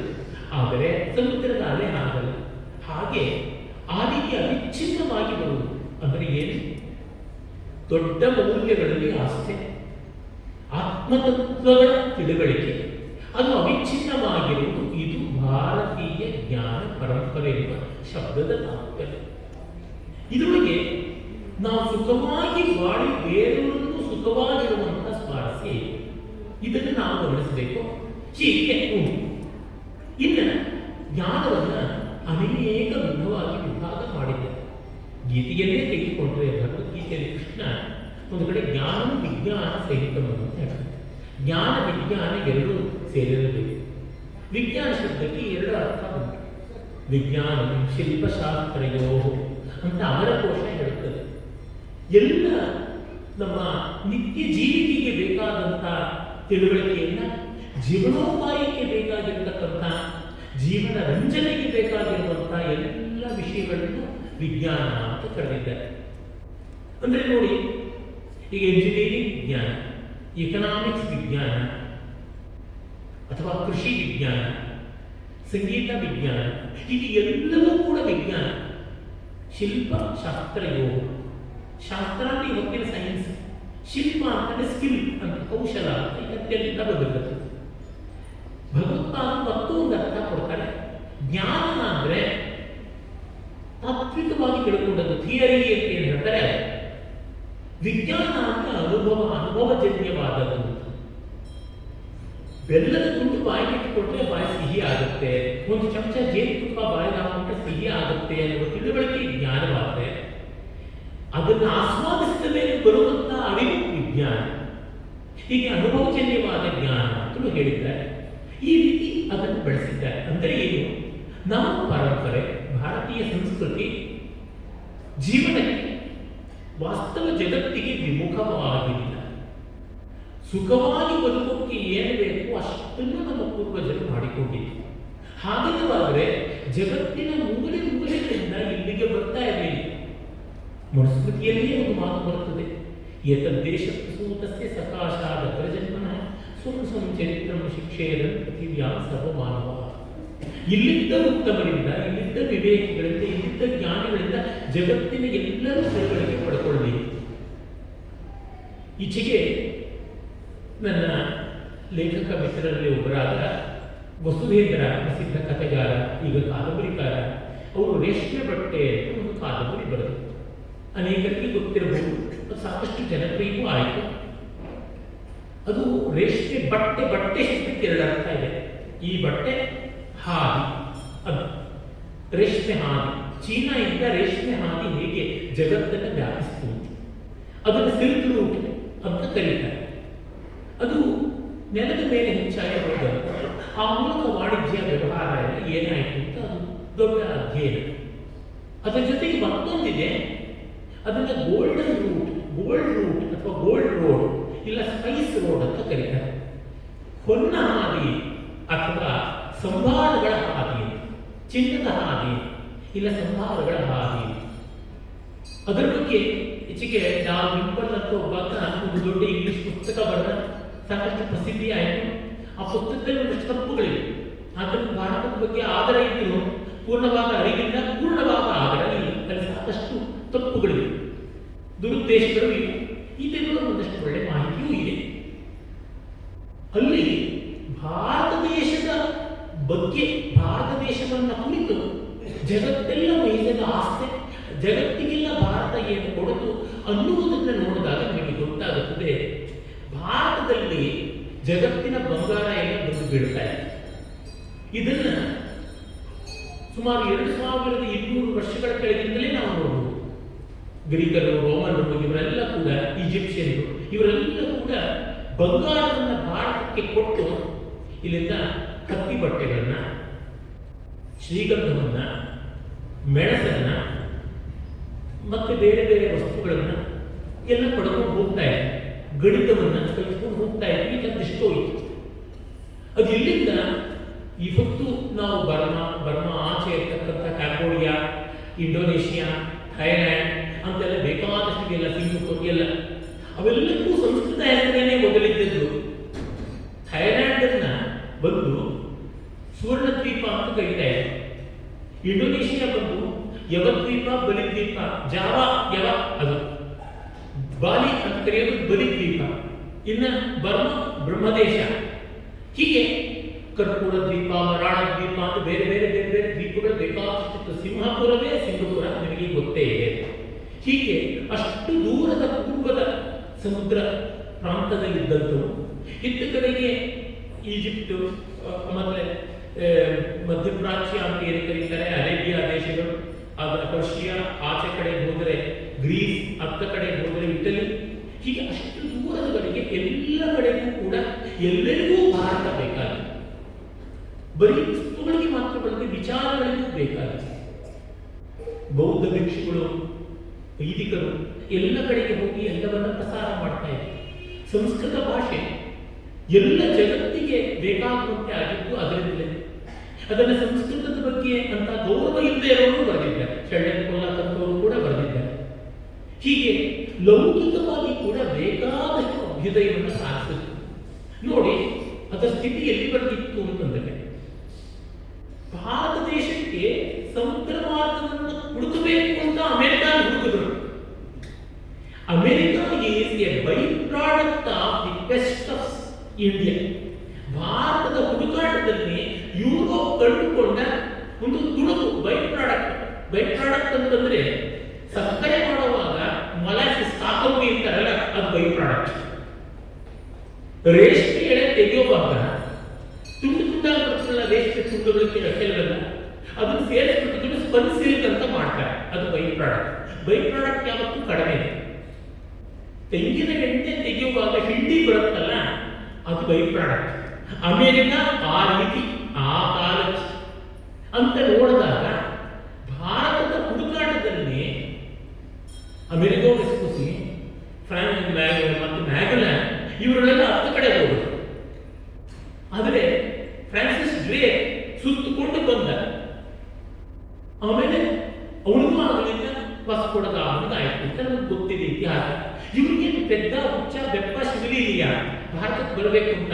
ಇವರೇನು ಬಂದಿದ್ದು ವೇದ ಕಲಿಯೋಕ್ಕಲ್ಲ, ವೇದಾಂತ ಕಲಿಯೋಕ್ಕಲ್ಲ, ವ್ಯಾಕರಣ ಕಲಿಯೋಕ್ಕಲ್ಲ, ಮೀಮಾಂಸ ಕಲಿಯೋಕ್ಕಲ್ಲ. ಇವರು ಬಂದಿದ್ದು ದುಡ್ಡು ಮಾಡಬೇಕು, ನಮ್ಮ ಜನರು ದುಡ್ಡು ಮಾಡಬೇಕು ಅಂತ ಮಸ್ಕತ್ಗೆ ಹೋಗ್ತಾರೆ, ಬೀರೂತ್ಗೆ ಹೋಗ್ತಾರೆ, ಕುವೈತ್ಗೆ ಹೋಗ್ತಾರೆ, ಆಸ್ಟ್ರೇಲಿಯಾಗೆ ಹೋಗ್ತಾರೆ, ಅಮೆರಿಕ ಹೋಗ್ತಾರೆ, ಎಲ್ಲ ಕಡೆಗೆ ಹೋಗ್ತಾರೆ. ಸಂಪತ್ತಿಗೆ ಅವಕಾಶ ಇದೆ. ಅಂದರೆ ಭಾರತದಲ್ಲಿ ಸಂಪತ್ತಿ ಇತ್ತು ಅಂತಲೂ ಗೊತ್ತಾಗ್ತದೆ. ಅದರಿಂದ ಹಾಗಲ್ಲದೆ ಜ್ಞಾನವೂ ಇತ್ತು ಅನ್ನೋದಕ್ಕೆ ಅರಬ್ಬರು ಎಷ್ಟು ಜನ ಬಂದರು ನಮಗೆ ಗೊತ್ತೇ ಇದೆ. ನಮ್ಮ ಸಂಖ್ಯೆಗಳೆಲ್ಲ ಹಿಂದೂ ಸಂಖ್ಯೆಗಳನ್ನ ಅರಬ್ಬರು ಹಿಂದಿ ನಂಬರ್ಗಳು ಅಂತ ಕರೀತು. ಅದು ಹತ್ತು ಕಡೆ ಹೋಗಿ ಅರಬ್ಬರ ಹೆಸರಿಗೆ ಬಂತು. ಅಲ್ಲಿಂದ ನಮ್ಮ ಸೊನ್ನೆ ಗೊತ್ತಿದೆ, ಅದನ್ನು ನಾನು ಹೇಳಬೇಕಾಗಿದೆ. ಚೀನಾ ದೇಶದಿಂದ ಎಷ್ಟು ಜನ ಬಂದರು. ಒಬ್ಬನೇ ಒಬ್ಬ ಭಾರತೀಯ ಚೀನಾ ಹೋಗಿ ಏನನ್ನೂ ಕಲಿಯಲಿಲ್ಲ. ಚೀನಾದಿಂದ ಎಲ್ಲರೂ ಭಾರತದಲ್ಲಿ ಕಲಿತು ಅನೇಕರು ಬಂದು ಅವರು ದಾಖಲೆಗಳನ್ನು ಬರೆದಿಟ್ಟು ಹೋಗಿದ್ದಾರೆ. ಎಲ್ಲಿವರೆಗೆ ಅಂದರೆ ನೋಡಿ, ಒಂದು ಸ್ವಾರಸ್ಯ ಹೇಳ್ತೀನಿ. ಈಗ ಹೇಗಿದೆ ಅಂತ ಗೊತ್ತಿಲ್ಲ. ಹಿಂದೆ ಅಮೆರಿಕಾಗೆ ವಿದ್ಯಾರ್ಥಿಯಾಗಿ ಹೋಗ್ಬೇಕು ಅಂದರೆ ಟೋಫೆಲ್ ಅಂತ ಒಂದು ಪರೀಕ್ಷೆ ಮಾಡಬೇಕಾಗಿತ್ತು. ಇಂಗ್ಲಿಷ್ ನನಗೆ ವ್ಯಾವಹಾರಿಕವಾಗಿ ಚೆನ್ನಾಗಿ ಮಾತಾಡೋಕ್ಕೆ ಬರ್ತದೆ, ಓದಕ್ಕೆ ಬರ್ತದೆ, ಬರೆಯೋಕ್ಕೆ ಬರ್ತದೆ, ಮಾತಾಡಿದ್ರೆ ಕೇಳಿಸ್ಕೊಂಡು ಅರ್ಥ ಮಾಡ್ಕೊಂಡು ಬರುತ್ತದೆ ಅಂತ. ಅದಕ್ಕೆ ಬರವಣಿಗೆಯ ಮತ್ತೆ ಕೇಳ್ಮೆಯ ಮೌಖಿಕ ಪರೀಕ್ಷೆ, ಲಿಖಿತ ಪರೀಕ್ಷೆ ಎರಡೂ ಇತ್ತು ಟೋಫೆಲ್ ಪರೀಕ್ಷೆಯಲ್ಲಿ. ಭಾರತಕ್ಕೆ ಬರಬೇಕಾದ್ರೆ ಸಂಸ್ಕೃತ ಕಲಿಯಬೇಕಾಗಿತ್ತು. ಅದರಿಂದಲೇ ಮೊದಲಾದಂಥವ್ರು ಎಷ್ಟೋ ಜನ ಬಂದ್ರಲ್ಲ, ಇವರು ಬಂದಿದ್ದ, ಕಿತ್ಸಿಂಗ್ ಬಂದಿದ್ದ, ಇನ್ನು ಅನೇಕರು ಬಂದಿದ್ದು. ಅವರೆಲ್ಲ ಹೇಳ್ತಾರೆ, ನೇರವಾಗಿ ಭಾರತಕ್ಕೆ ಹೋಗ್ಬಿಟ್ರೆ ಅವ್ರು ಬಳಸೋ ಸಂಸ್ಕೃತ ನಮ್ಗೆ ಅರ್ಥ ಆಗೋದು ಕಷ್ಟ.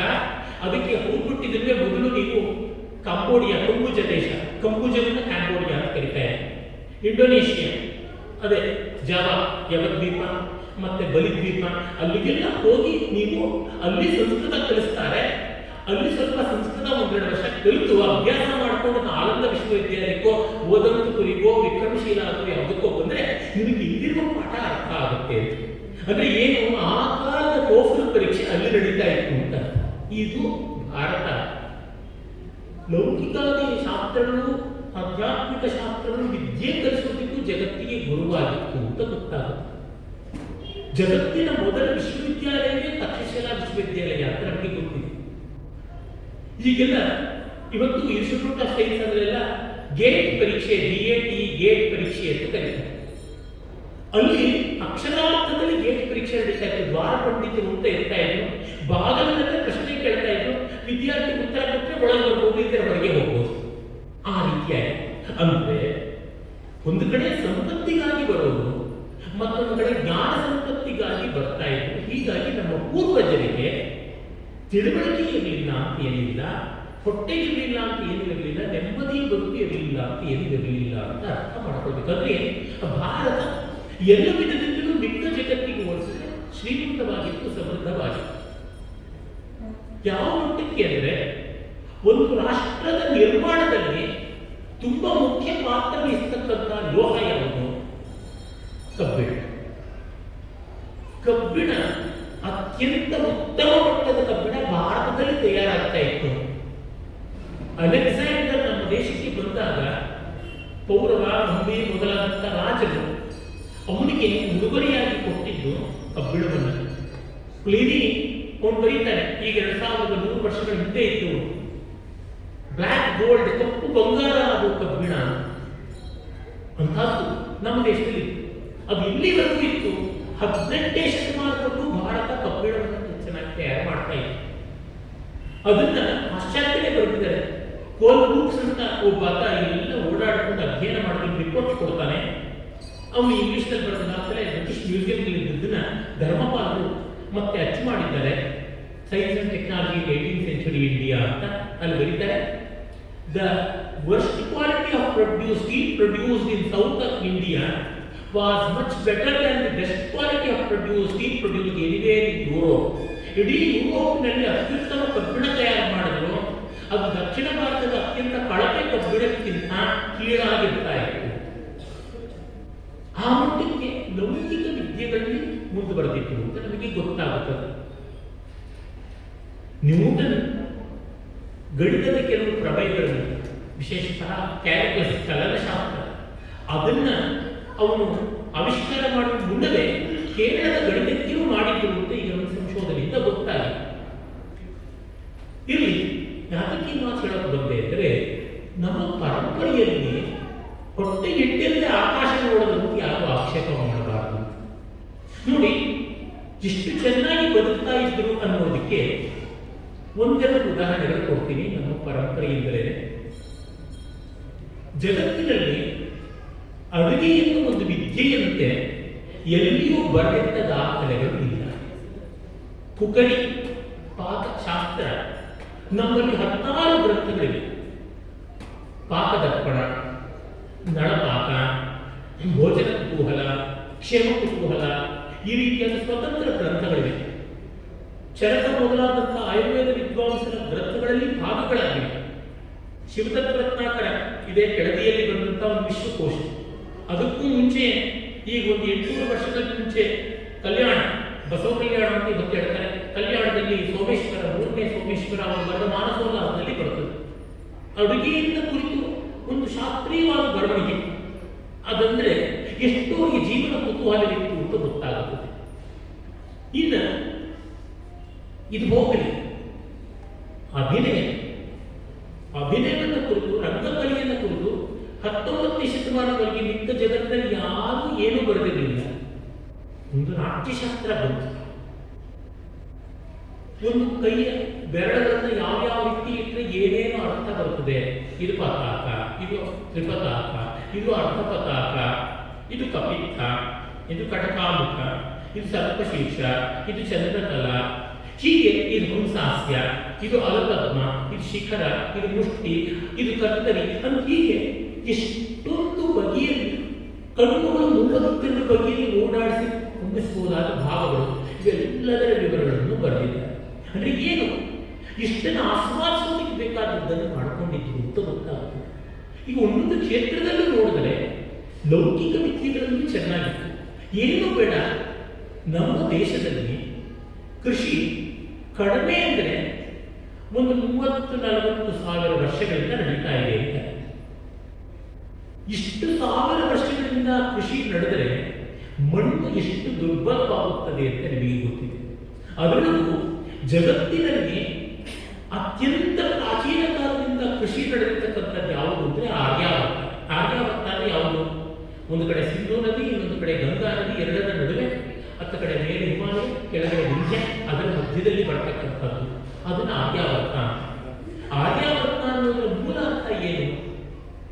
ಅರ್ಯ ಸಂಬಂಧಿಯಾದದ್ದು ಆರ್ಯ. ಅರ್ಯ ಬಂದದ್ದು ಕೃಷಿಯಿಂದ ಅಂತ ಗೊತ್ತಾಗುತ್ತೆ. ಕರ್ಷಣೆ ಎನ್ನುವ ಧಾತುವಿಂದ ಅರ್ಯ ಶಬ್ದ ಬಂತು. ಕೃಷಿ ಮಾಡತಕ್ಕಂಥ ಸಂಸ್ಕೃತನಾದಂಥ ಕೃಷಿ ಫಸ್ಟ್ ಕಲ್ಚರ್ ಅಗ್ರಿಕಲ್ಚರ್ ಜಗತ್ತಿಗೆ ಬಂದದ್ದು. ಕಲ್ಚರಲ್ ಪರ್ಸನ್ಗೆ ಆರ್ಯ ಅಂತ ಕರೀತಾರೆ. ಅದು ಜಾತಿವಾಚಕ ಅಲ್ಲ, ಗುಣವಾಚಕ. ಸುಸಂಸ್ಕೃತನನ್ನು ಆರ್ಯ ಅಂತ ಕರೀತಾರೆ. ಮೊದಲು ಕೃಷಿ ಮಾಡುವನು ಬೇಟೆ ಆಡುವುದನ್ನು ಬಿಟ್ಟು ಕೃಷಿ ಮಾಡುವವನೇ ಸುಸಂಸ್ಕೃತ ಅಂತ ನಮ್ಮಲ್ಲಿ ಅನಿಸ್ಕೊಂಡಿದ್ದೆ. ಬೇಟೆಯಲ್ಲಿ ಅನಿಶ್ಚಯ, ಕೃಷಿಯಲ್ಲಿ ಅನಿಶ್ಚಯವಲ್ಲ. ಇವತ್ತು ಒಂದು ಬೆಳೆ ಬೆಳೆದರೆ ಕೀಟಗಳು, ಕ್ಷಾಮ, ಅತಿವೃಷ್ಟಿ, ಅನಾವೃಷ್ಟಿ ಯಾವುದಾದ್ರೂ ಒಂದಷ್ಟು ಉಳಿಯುತ್ತೆ. ಹೀಗಾಗಿ ನಾಳೆಗೆ ನಿಶ್ಚಯ ಇದೆ ಅನ್ನುವಂತಹ ಒಂದು ನೆಮ್ಮದಿ ಇದೆ.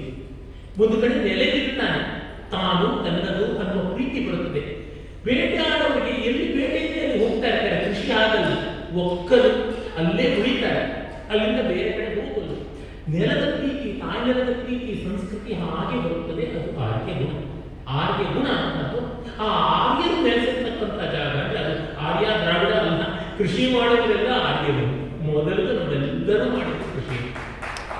ಹೀಗಾಗಿ ಆ ಆರ್ಯಾವರ್ತ ಇವತ್ತಿಗೂ ಜಗತ್ತಿನ ಅತಿ ಹೆಚ್ಚು ಫಲವತ್ತಾದ ಜಾಗ, ಮೋಸ್ಟ್ ಫರ್ಟೈಲ್. ನೀವು ಶಾಲಾ ಪುಸ್ತಕಗಳಿಗೆ ಹೋಗುವಾಗಲೂ ಗಂಗಾ ಸಿಂಧು ಬಯಲಿನಲ್ಲಿ ಮೆಕ್ಕಲು ಮಣ್ಣು ತುಂಬಿ ಬರ್ತಾ ಇತ್ತು. ನದಿಯಿಂದ ಸಮೃದ್ಧವಾಗಿ ಮೆಕ್ಕಲು ಮಣ್ಣಿಂದ ಒಳ್ಳೆ ಬೆಳೆ. ನೀವು ಇವತ್ತಿಗೂ ಉತ್ತರ ಪ್ರದೇಶ ಆ ಕಡೆ ಹೋಗಿ ನೋಡಿ, ಪಂಜಾಬ್ ಆ ಕಡೆ ಅಷ್ಟು ಫಲವತ್ತಾದ ಮಣ್ಣು, ಅಷ್ಟು ಫಲವತ್ತಾದ. ಹೀಗೆ ಬೀಜ ಚೆಲ್ಲಿದ್ರೆ ಬೆಳೆ ಬಿಡುತ್ತೆ ಅನ್ನೋ ತರ ಇದೆ. ಇಷ್ಟು ಮಾಡಿದ ಭೂಮಿ ಸವಕಲಾಗಿಲ್ಲ, ಬಂಜೆ ಆಗಿಲ್ಲ ಅಂತಂದ್ರೆ ಅದು ಎಷ್ಟು ಅದ್ಭುತವಾದ ಶಕ್ತಿಯ ನೆಲದು, ಆ ಮಣ್ಣಿನದು ಅಂತ ಗೊತ್ತಾಗುತ್ತದೆ. ಈ ರೀತಿ ಕೃಷಿ ಮಾಡಬಲ್ಲ ಕೌಶಲ ನೋಡಿದಾಗ ಸಾಯಣಾಚಾರ್ಯರು ವಿದ್ಯಾರಣ್ಯರ ಪೂರ್ವಾಶ್ರಮದ ತಮ್ಮಂದಿರು ವಿದ್ಯಾರ್ಥಿಗಳು ವಿಜಯನಗರ ಸ್ಥಾಪನೆಯ ಮಾರ್ಗದರ್ಶಿಯಾದವರು, ಶೃಂಗಗಿರಿ ಪೀಠಾಧಿಪತಿಗಳಲ್ಲಿ ಒಬ್ಬರಾಗಿದ್ದವರು. ಅವರು ತಮ್ಮ ಸಾಯಣಾಚಾರ್ಯರು ಮಹಾವಿದ್ವಾಂಸ, ಮಹಾಸೇನ, ಅಣ್ಣ ತಮ್ಮಂದಿರಿಬ್ಬರು ಅಷ್ಟೇ ಸಂಗೀತಾದಿ ಸಕಲ ಕಲೆ ಶಾಸ್ತ್ರಗಳಲ್ಲಿ ಕೋವಿದರು. ಅವರು ವೇದ ಭಾಷೆ ಬರೀತಾ ಹೇಳ್ತಾರೆ ಆಶು ವ್ರೀಹಿ. ಕೇವಲ 2 ತಿಂಗಳಲ್ಲಿ ಭತ್ತ ಬೆಳೆಯುವುದು ಹೇಗೆ?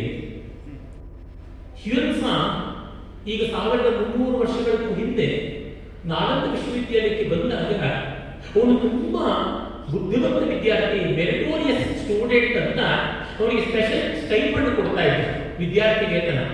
ಅದಕ್ಕೆ ಅವರಿಗೆ ಗಂಧಶಾಲೆಯನ್ನು ಕೊಡ್ತಾ ಇದ್ರು. ಗಂಧಶಾಲೆ ಅಂದ್ರೆ ಯಾವುದು? ಗಮ್ಮತ್ತ ಪರಿಮಳ ಬರುವ ಬಾಸುಮತಿ ಅಕ್ಕಿ ಅಂತ, ವಸುಮತಿ ಅಂತ ಕರೀತೀವಿ.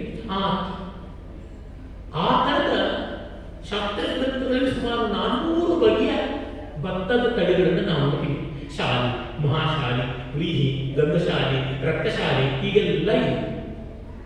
ಒಂದು ಕೃಷಿಯನ್ನು ಇಷ್ಟು ಕಾಲ ಚೆನ್ನಾಗಿ ಉಳಿಸಿಕೊಂಡು ಬರೋದಿದೆಯಲ್ಲ, ಅದು ಬಿಟ್ಟ ಎಲ್ಲ ರಾಕೆಟ್ ಟೆಕ್ನಾಲಜಿಗಿಂತ ದೊಡ್ಡದಾಗುತ್ತೆ. ಯಾಕೆಂದ್ರೆ ಹಿತೋಪದೇಶ ಹೇಳ್ತದೆ, ಎಲ್ಲ ರತ್ನಗಳಿಗಿಂತ ಧಾನ್ಯ ರತ್ನ ಮುಖ್ಯ. ಮಿಕ್ಕ ರತ್ನವನ್ನು ಬಾಯಿಗೆ ಇಟ್ಕೊಂಡ್ರೆ ಸತ್ತೋಗ್ತೀವಿ, ಈ ಧಾನ್ಯ ರತ್ನವನ್ನು ಇಟ್ಕೊಂಡ್ರೆ ಬದುಕ್ತೀವಿ ಅಂತ ಹೇಳಿ. ಹೀಗೆ ಕೃಷಿಯಲ್ಲಿ ಅಗ್ರಗಣ್ಯವಾದ ಅಂತ ಗೊತ್ತಾಗುತ್ತದೆ. ಕೃಷಿ ಅಂದ್ರೆ ಬಿಟ್ಟಿದ್ದೆಲ್ಲ ಇದ್ದದ್ದು. ಕೃಷಿತೋ ನಾಸ್ತಿ ದುರ್ಭಿಕ್ಷಂ ಜಪತೋ ನಾಸ್ತಿ ಪಾತಕಂ ಅಂತ ಹೇಳ್ತಾರೆ. ಹೀಗೆ ನಮ್ಮ ಪರಂಪರೆಯಿಂದ ನಾವು ಕಾಣುವಾಗ ಕಣ್ಣು ಮುಚ್ಕೊಂಡು ಧ್ಯಾನ ಮಾಡ್ತಾ ಇದ್ರು, ಬೆಂಕಿನ ತುಪ್ಪ ಸುರಿತಾ ಇದ್ರು, ಮಿಕ್ಕವರಿಗೆಲ್ಲ ಮೋಸ ಮಾಡೋದು ಅನ್ನೋದು ತುಂಬಾ ತಪ್ಪು ಕಲ್ಪನೆ, ತಪ್ಪಾದದ್ದು, ಅನ್ಯಾಯವಾದದ್ದು. ಅಗ್ನಿಯಲ್ಲಿ ಅರ್ಪಣೆ ಹಾಕಿ ಮಾಡ್ತಾ ಇದ್ರು, ಸಾಂಕೇತಿಕವಾಗಿ ಮಾಡ್ತಿದ್ರು. ನಮ್ಮಲ್ಲಿ ಒಂದು ಪಾರಾಯಣವನ್ನ ಜಪವನ್ನು ಮಾಡಿದ್ರೆ ಅದರ 10ನೇ ಒಂದು ಭಾಗದಷ್ಟು ಆಹುತಿ ಕೊಡಬೇಕು ಅಂತ ಇದೆ. ಸ್ವಲ್ಪ ಮಾತ್ರ. ಯಾಕೆ? ಒಂದು ವಸ್ತುವನ್ನು ನನ್ನದಲ್ಲ ಅಂತ ಬಿಡುವುದನ್ನ ಅಭ್ಯಾಸ ಮಾಡ್ಕೋಬೇಕು. ನಾವು ಕೆಲವೊಮ್ಮೆ ಅಗ್ನಿಗೆ ತುಪ್ಪ ಹಾಕುವುದಾಗಿ ಬಡ ಮಕ್ಕಳು ಕೊಟ್ಟರೆ ಆಯ್ತಲ್ಲ ಅಂದ್ರೆ ಆ ಬಡ ಮಕ್ಕಳ ಶ್ರೀಮಂತರ ನಮಗೇನಾದ್ರು ಕೊಡ್ಲಿ ಒಂದು ಆಸೆ ಬರೋದು. ಪಕ್ಕದ ಮನೆಯವರಿಗೆ ಏನೋ ಒಂದು ಬಟ್ಟಲು ತುಂಬ ಸಾರು ಹುಳಿಯನ್ನು ಕೊಟ್ಟಿಗೆ ಅಂದ್ರೆ ನಾಳೆ ನಮ್ಮನೆಗೆ ನೆಂಟರು ಬಂದ್ರೆ ಅವ್ರ ಮನೆಯ ಪಲ್ಯವನ್ನು ತಬ್ಬಳಿಯನ್ನು ತಗೊಂಡು ಬರ್ಬೋದು ಅಂತ. ಅದೇ ಒಮ್ಮೆ ಅಗ್ನಿ ಕೊಟ್ಟಿದ್ದು ವಾಪಸ್ ಬರೋಲ್ಲ. ಹಾಗಾಗಿ ಸಂಕಲ್ಪ ಪೂರ್ವಕವಾಗಿ ಇದನ್ನ ಮಮ ಅಗ್ನಯೇ ಸ್ವ ಅಜ್ಞಯ ಇದನ್ನ ಮಮ, ಇದು ಅಗ್ನಿಗೆ, ಇದು ನನಗೆ, ಯಮನಿಗೆ, ನಿವೃತ್ತಿಗೆ, ಇದು ನನಗೆ ಅಲ್ಲ ಅನ್ನುವುದು ಅಭ್ಯಾಸ ಮಾಡಿಕೊಳ್ಳೋದಕ್ಕೆ ಅಗ್ನಿಯನ್ನು ಇಟ್ಟುಕೊಂಡಿತ್ತು. ಪ್ರಶ್ನೆ ಇನ್ಯಾವುದು. ಹೀಗಾಗಿ ಯಜ್ಞ ಅಂತ ಹಂಚಿಕೊಂಡು ಬಾಳುವಂಥದ್ದು ಅಂತ ಪ್ರಧಾನ. ಸಂಗತೀಕರಣ, ದಾನ, ಒಟ್ಟು ಸೇರಿ ಸಂವಾದ ಮಾಡಿ ಒಳ್ಳೆ ಮಾತಾಡಿಕೊಂಡು ಇದ್ದದ್ದನ್ನು ಹಂಚಿಕೊಂಡು ಬಾಳುವುದೇ ಯಜ್ಞ. ಅದರ ಮುಖ್ಯವಾದ ಒಂದು ಸ್ವಾರಸ್ಯ ಈ ಸಂಕೇತದ ಸಾಂಕೇತಿಕ ಆಚರಣೆಯಲ್ಲಿ ಅಗ್ನಿಮುಖದಲ್ಲಿ ನಾವು ಮಾಡ್ತೇವೆ. ಹೀಗೆ ಇದು ಭಾರತೀಯ ಸತ್ವ, ಇದು ಭಾರತೀಯ ಜ್ಞಾನ. ಮತ್ತೆ ನೋಡಿ, ಮಿಕ್ಕಿದ್ದಲ್ಲಿ ಎಷ್ಟೇ ವಿಷಯಗಳು ವಿದ್ಯೆಗಳು ತಿಳ್ಕೊಂಡು ಏನೋ ತಳಮಳ, ಏನೋ ಗೊಂದಲ ಕೆಲವೊಂದು ಉಳಿಯಿತು. ಇದು ಯಾರಿಗೆ ಅವರಿಗೆ ಇರಲಿ, ಸಾಕ್ಷಾತ್ ನಾರದ ಮಹರ್ಷಿಗಳಿಗೆ ಗೊತ್ತು. ನಿಮಗೆಲ್ಲ ಗೊತ್ತಿರುವಂತೆ ನಾರದರು ದೇವರ್ಷಿಗಳು, ಬ್ರಹ್ಮಮಾಸ ಪುತ್ರರು, ಭಗವನ್ನಾಮ ಸ್ಮರಣೆ ಮಾಡುವುದು, ನಾರಾಯಣ ಸ್ಮರಣೆ ಮಾಡುವುದು. ನನಗೆ ನಾರದರಂದ್ರೆ ಬಹಳ ಇಷ್ಟ. ನಾನು ಎಲ್ಲ ಋಷಿಗಳ ಪೈಕಿ ತುಂಬಾ ಇಷ್ಟಪಡುವುದು ನಾರದರನ್ನ. ನೋಡಿ, ಅವರು ದೇವತೆಗಳ ಜೊತೆ ಹೇಗೆ ಸಲೀಸಾಗಿ ವ್ಯವಹಾರ ಮಾಡಬಹುದು, ರಾಕ್ಷಸರ ಜೊತೆನೂ ಹಾಗೆ ಮಾತಾಡಬಹುದು. ಮಿಕ್ಕ ಋಷಿಗಳ ತಮ್ಮ ಭಂಗಕ್ಕೆ ರಾಕ್ಷಸರು ಬರೋರು. ಒಮ್ಮೆ ನಾನು ನಾರದರ ತಮ್ಮ ಭಂಗಕ್ಕೆ ಯಾರಾದ್ರೂ ರಾಕ್ಷಸರು ಬಂದಿದ್ದಾರೆ. ಈಗ ಕೆಲವರಿಗೆ ಮಲ್ಟಿಪಲ್ ಎಂಟ್ರಿ ವೀಸಾ ಅಂತೆಲ್ಲ ಕೊಡ್ತಾರೆ, ಎಲ್ಲ ದೇಶಗಳಿಗೂ ಪಾಸ್ಪೋರ್ಟ್ ಅಂತೆಲ್ಲ ಕೊಡ್ತಾರೆ, ವೀಸಾ ಎಲ್ಲ ದೇಶಗಳಿಗೂ ಅಂತ ಕೊಡ್ತಾರೆ. ಈ ಶೆಂಜನ್ ವೀಸಾ ಅಂತ ಇದೆ, ಯುರೋಪಿನ ಎಲ್ಲ ರಾಜ್ಯಗಳಿಗೂ ರಾಷ್ಟ್ರಗಳಿಗೂ ಹೋಗ್ಬೋದು ಅಂತ. ನಾರದರಿಗೆ ಹಾಗೆ ಎಲ್ಲ ಕಡೆ ಹೋಗ್ಬೋದಿತ್ತು. ಹಿರಣ್ಯಕಶಿಪು ಹತ್ರಕ್ಕೆ ಯಾವುದೇ ದೇವಗಳಿಗಾಗಲಿ ಋಷಿಗಳಿಗಾಗಲಿ ಹೋಗೋಕೆ ಅವಕಾಶ ಇತ್ತ ನಾರದರಿಗೆ. ಆ ಮಟ್ಟಕ್ಕೆ ವಿಶ್ವಬಂಧು ಆಗಿದ್ದರು. ಆದರೆ ಅವರಿಗೂ ಕೂಡ ನನಗೇನೋ ಒಂದು ಕೊರತೆ ಇದೆ ಅನ್ಸ್ಬಿಡುತ್ತಂತೆ, ತಿಳುವಳಿಕೆಯಲ್ಲಿ ಕೊರತೆ ಇದೆ. ಹೋಗಿ ಸನತ್ಕುಮಾರನ್ನು ಕೇಳಿದೆ. ಸನತ್ಕುಮಾರ ನಿತ್ಯ ಸೂರಿಗಳಾದ 4 ಬ್ರಹ್ಮಮಾನರಲ್ಲಿ ಕೊನೆಯವರು. ಸನಕ, ಸನಂದನ, ಸನಸುಜಾತ, ಸನತ್ಕುಮಾರ. ಸನತ್ಕುಮಾರ ಸ್ಕಂದಸೂರು. ಆತನ ಬಳಿಗೆ ಹೋಗಿ, ನಾನು ವೇದಗಳನ್ನು ಕಲಿತೆ, ಸರ್ಪವಿದ್ಯೆಯನ್ನು ಕಲಿತೆ, ಭೂತ ವಿದ್ಯೆಯನ್ನು ಕಲಿತೆ, ನಕ್ಷತ್ರ ವಿದ್ಯೆಯನ್ನು ಕಲಿತೆ ಅಂತ ಒಂದು ದೊಡ್ಡ ಪಟ್ಟಿ ಕೊಡ್ತಾನೆ. ಇಷ್ಟೆಲ್ಲ ಕಲಿತರು ನನಗೇನೋ ಇನ್ನೂ ತಿಳ್ಕೊಳ್ಬೇಕಾದದ್ದಿದೆ, ತಿಳ್ಕೊಳ್ಳಲಿಲ್ಲ, ಏನೋ ಗೊತ್ತಾಗ್ತಿಲ್ಲ ಅಂತ ಹೇಳ್ತಾರೆ. ಆಗ ಸನತ್ಕುಮಾರ ಹೇಳ್ತಾನೆ, ನೋಡಪ್ಪ, ಹೌದು, ನೀನು ಕಲಿತದ್ದು ಆ ಭೂಮ ಅನ್ನೋದು ಒಂದಿದೆ. ಯತ್ರ ಅನ್ಯತ್ ಪಶ್ಯತಿ ಅನ್ಯತ್ ಶೃಣೋತಿ ಅನ್ಯತ್ ದ್ವಿಜಾನಾತಿ ತದಲ್ಪಂ ಯತ್ರ ನಾನ್ಯತ್ ಪಶ್ಯತಿ ನಾನ್ಯತ್ ಶೃಣೋತಿ ನಾನ್ಯತ್ ದ್ವಿಜಾನಾತಿ ಸ ಭೂಮೈವ ಸುಖಂ ನಾಲ್ಕೇ ಸುಖಮಸ್ತಿ. ಎಲ್ಲಿ ಎರಡನೆಯ ವಿಷಯ ನಮಗೆ ಕೇಳುತ್ತೋ, ಕಾಣುತ್ತೋ, ಮನಸ್ಸಿಗೆ ಬರುತ್ತೋ ಅದು ಅಲ್ಲ. ಎಲ್ಲಿ ಎರಡನೆಯ ವಿಷಯ ಕಾಣಲ್ಲ, ಕೇಳಲ್ಲ, ಮನಸ್ಸಿಗೂ ಬರಲ್ವೋ ಆ ಸ್ಥಿತಿ ಭೂಮೈವ ಸುಖಂ ನಾಲ್ಕೇ ಸುಖಮಸ್ತಿ. ಕುವೆಂಪು ಅವರು ವಿಭೂತಿ ಪೂಜೆ ಅಂತ ಒಂದು ಪುಸ್ತಕ ಬರೀತಾರೆ, ತುಂಬಾ ಅದ್ಭುತವಾದ ಪುಸ್ತಕ. ಹಾಗೆ ಭೂಮಾನುಭೂತಿ ಅಂತ ಒಂದು ಲೇಖನ ಬರೆದಿದ್ದಾರೆ, ಕಾವ್ಯದಲ್ಲಿ ಭೂಮಾನುಭೂತಿ ಅಂತ. ಅದು ಇಲ್ಲಿಂದ ತಗೊಂಡಿದ್ದಾರೆ. ಅವರಿಗೆ ಬರೀತಾರೆ, ಮಂತ್ರಗಳನ್ನೆಲ್ಲ ಉಲ್ಲೇಖ ಮಾಡಿ ಬರೀತಾರೆ. ಅವರಿಗೆ ಈ ಭೂಮವಿದ್ಯಾದ ಆದರೆ ಅವ್ರಿಗೆ ಗೊತ್ತಿತ್ತು ಬ್ರಹ್ಮವಿದ್ಯೆನೇ ಭೂಮವಿದ್ಯೆ. ಅಂದ್ರೆ ನಮಗೆ ಇನ್ನೊಂದು ವಸ್ತು ಇದೆ, ಇನ್ನೊಂದು ವಸ್ತು ಅಂತ ಬಂತು ಅಂದ್ರೆ, ಈಗ ನೋಡಿ, ನಮ್ಮಿಂದ ಬೇರೆ ಆದ ಒಂದು ವಸ್ತು ಇದೆ. ಯಾವುದೋ ಒಂದು ಕೊಠಡಿಗೆ ಹೋಗಿದ್ದೀವಿ, ಯಾವುದೋ ಒಂದು ಊರಲ್ಲಿ ಕೋಣೆಗೆ ಹೋಗಿದ್ದೀವಿ, ಯಾವುದೋ ಒಂದು ನಮಗೆ ಗೊತ್ತಿಲ್ಲದ ವಸ್ತು ಇದೆ. ಗೊತ್ತಿಲ್ಲದ ವಸ್ತು ಇದ್ದರೆ ನಮಗೆ ಭಯ, ಅದು ಏನೋ ಇಂಥದ್ದು ಅಂತ. ಗೊತ್ತು ಮಾಡ್ಕೊಂಡು ಅದು ಕೇಳಿ ಮಾಡುತ್ತೇನೆ ಭಯ. ಇವು ನಾವು ಗೊತ್ತೇ ಇದೆ, ನಮಗೇನು ಭಯ ಇರೋದ್ರೆ ಹಾಗಲ್ಲ. ಅದು ತುಂಬಾ ಚೆನ್ನಾಗಿ ಒಂದು ಕಟ್ಟೆ ತುಂಬಾ ಹಣ್ಣು, ಸಿಹಿ ತಿಂಡಿನೋ ಏನೋ ಇದೆ, ತಿನ್ನೋಣ ಅಂತ ಅನ್ಕೋತೀವಿ. ಆಗ ಅದು ಇನ್ಯಾವುದಾದ್ರೂ ಆಗಿದ್ರೆ ಅವ್ರು ಬಂದು ತಗೊಂಡ್ರೆ, ಅಥವಾ ನಾವು ತಿನ್ಬಿಟ್ಟ ಮೇಲೆ ಯಾರು ತಿಂದಿರಿ ಅಂತಂದ್ರೆ, ಅಥವಾ ನಾವು ತಿನ್ನೋದು ತಗೊಂಡಾಗ ಮಧ್ಯಾಹ್ನ ಒಂದು ಕಸ್ಕೊಂಡು ಹೋಗ್ಬಿಟ್ರೆ, ಹೀಗೆ ಇನ್ನೊಂದು ವಸ್ತು ನಮಗೆ ಇಷ್ಟವಾಗಿದ್ದಲ್ಲಿ ಅದಕ್ಕೆ ನಷ್ಟವಾಗುತ್ತೋ ಅಂತ ಭಯ. ಇನ್ನೊಂದು ವಸ್ತು ನಮಗೆ ಅನಿಷ್ಟವಾಗಿದ್ರೆ ಅದು ಎಲ್ಲಿ ತೊಂದರೆ ಕೊಡುತ್ತೋ ಅಂತ ಭಯ. ಹೀಗೆ ಎರಡನೇ ವಸ್ತು ಇಷ್ಟವಾಗಿದ್ದರೂ ದ್ವಿಷ್ಟವಾಗಿದ್ದರೂ ಭಯವನ್ನು ಉಂಟು ಮಾಡುತ್ತದೆ. ಹೀಗೆ ಇರುವುದರಿಂದ ಎರಡನೇ ವಸ್ತು ಇಲ್ಲದ ಸ್ಥಿತಿ ಯಾವುದು? ಗಾಢ ನಿದ್ರೆಯಲ್ಲಿ ನಮಗೆ ಎರಡನೇ ವಸ್ತುವಿನ ಸ್ಥಿತಿಯೇ ಇಲ್ಲ. ಆ ನೆಮ್ಮದಿಯನ್ನು ನಾವು ಕಂಡುಕೊಳ್ಳಬೇಕು. ಇದನ್ನು ಉಪನಿಷತ್ತು ಹೇಳುತ್ತದೆ, ಅವಸ್ಥಾತ್ರಯ ಮೀಮಾಂಸಾ ಅಂತ. ಇದನ್ನ ಬೃಹದಾರಣ್ಯಕ, ಮಾಂಡೂಕ್ಯ, ಛಾಂದೋಗ್ಯ ಮೊದಲಾದ ಉಪನಿಷತ್ತುಗಳು ಹೇಳುತ್ತದೆ. ಹೀಗೆ ಭೂಮಾ ಅಂತಂದ್ರೆ ಸಂತೃಪ್ತಿಯ ಭಾವ, ತುಂಬುತನದ ಭಾವ, ಮತ್ತೇನೂ ಕೊರತೆ ಇಲ್ಲ ಅನ್ನೋ ಭಾವ. ಹೀಗೆ ಈ ಭಾವ ಬಹಳ ಮುಖ್ಯ. ಕೆಲವು ಮನುಷ್ಯನಿಗೆ ಏನು ಮಾಡಿದ್ರು, ಏನು ಅನುಭವಿಸಿದ್ರು ಏನೋ ಕೊರತೆ ಅನಿಸುತ್ತೆ. ಅಂಥವ್ರಿಗೆ ಏನಿದ್ರೂ ಕೊರತೆನೇ ತಾನೆ. ಭರ್ತೃಹರಿ ಹೇಳ್ತಾನೆ, ಸತುಭವತಿ ದರಿದ್ರೋ ಯಸ್ಯ ಕೃಷ್ಣಾಂಶಾನ ಮನಸ್ಸಿ ಚ ಪರಿಪುಷ್ಟೇ ಕೋರ್ಥವಾನ್ ಕೋದರಿದ್ರ. ಯಾರಿಗೆ ಎಷ್ಟು ಹಸಿವೆ ಇದೆಯೋ, ಅಂದ್ರೆ ಹಾಹಾಕಾರ ಇದೆಯೋ, ಅಷ್ಟು ಬಡತನ ಅವರಿಗೆ.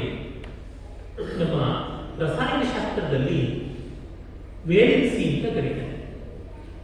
ಅಂದ್ರೆ ಒಂದು ಮೂಲ ವಸ್ತು ಎಲಿಮೆಂಟ್ ಮತ್ತೊಂದರ ಜೊತೆಗೆ ಸೇರಿ ಒಂದು ಸಂಯುಕ್ತ ವಸ್ತು ಕಾಂಪೌಂಡ್ ಆಗುತ್ತದೆ.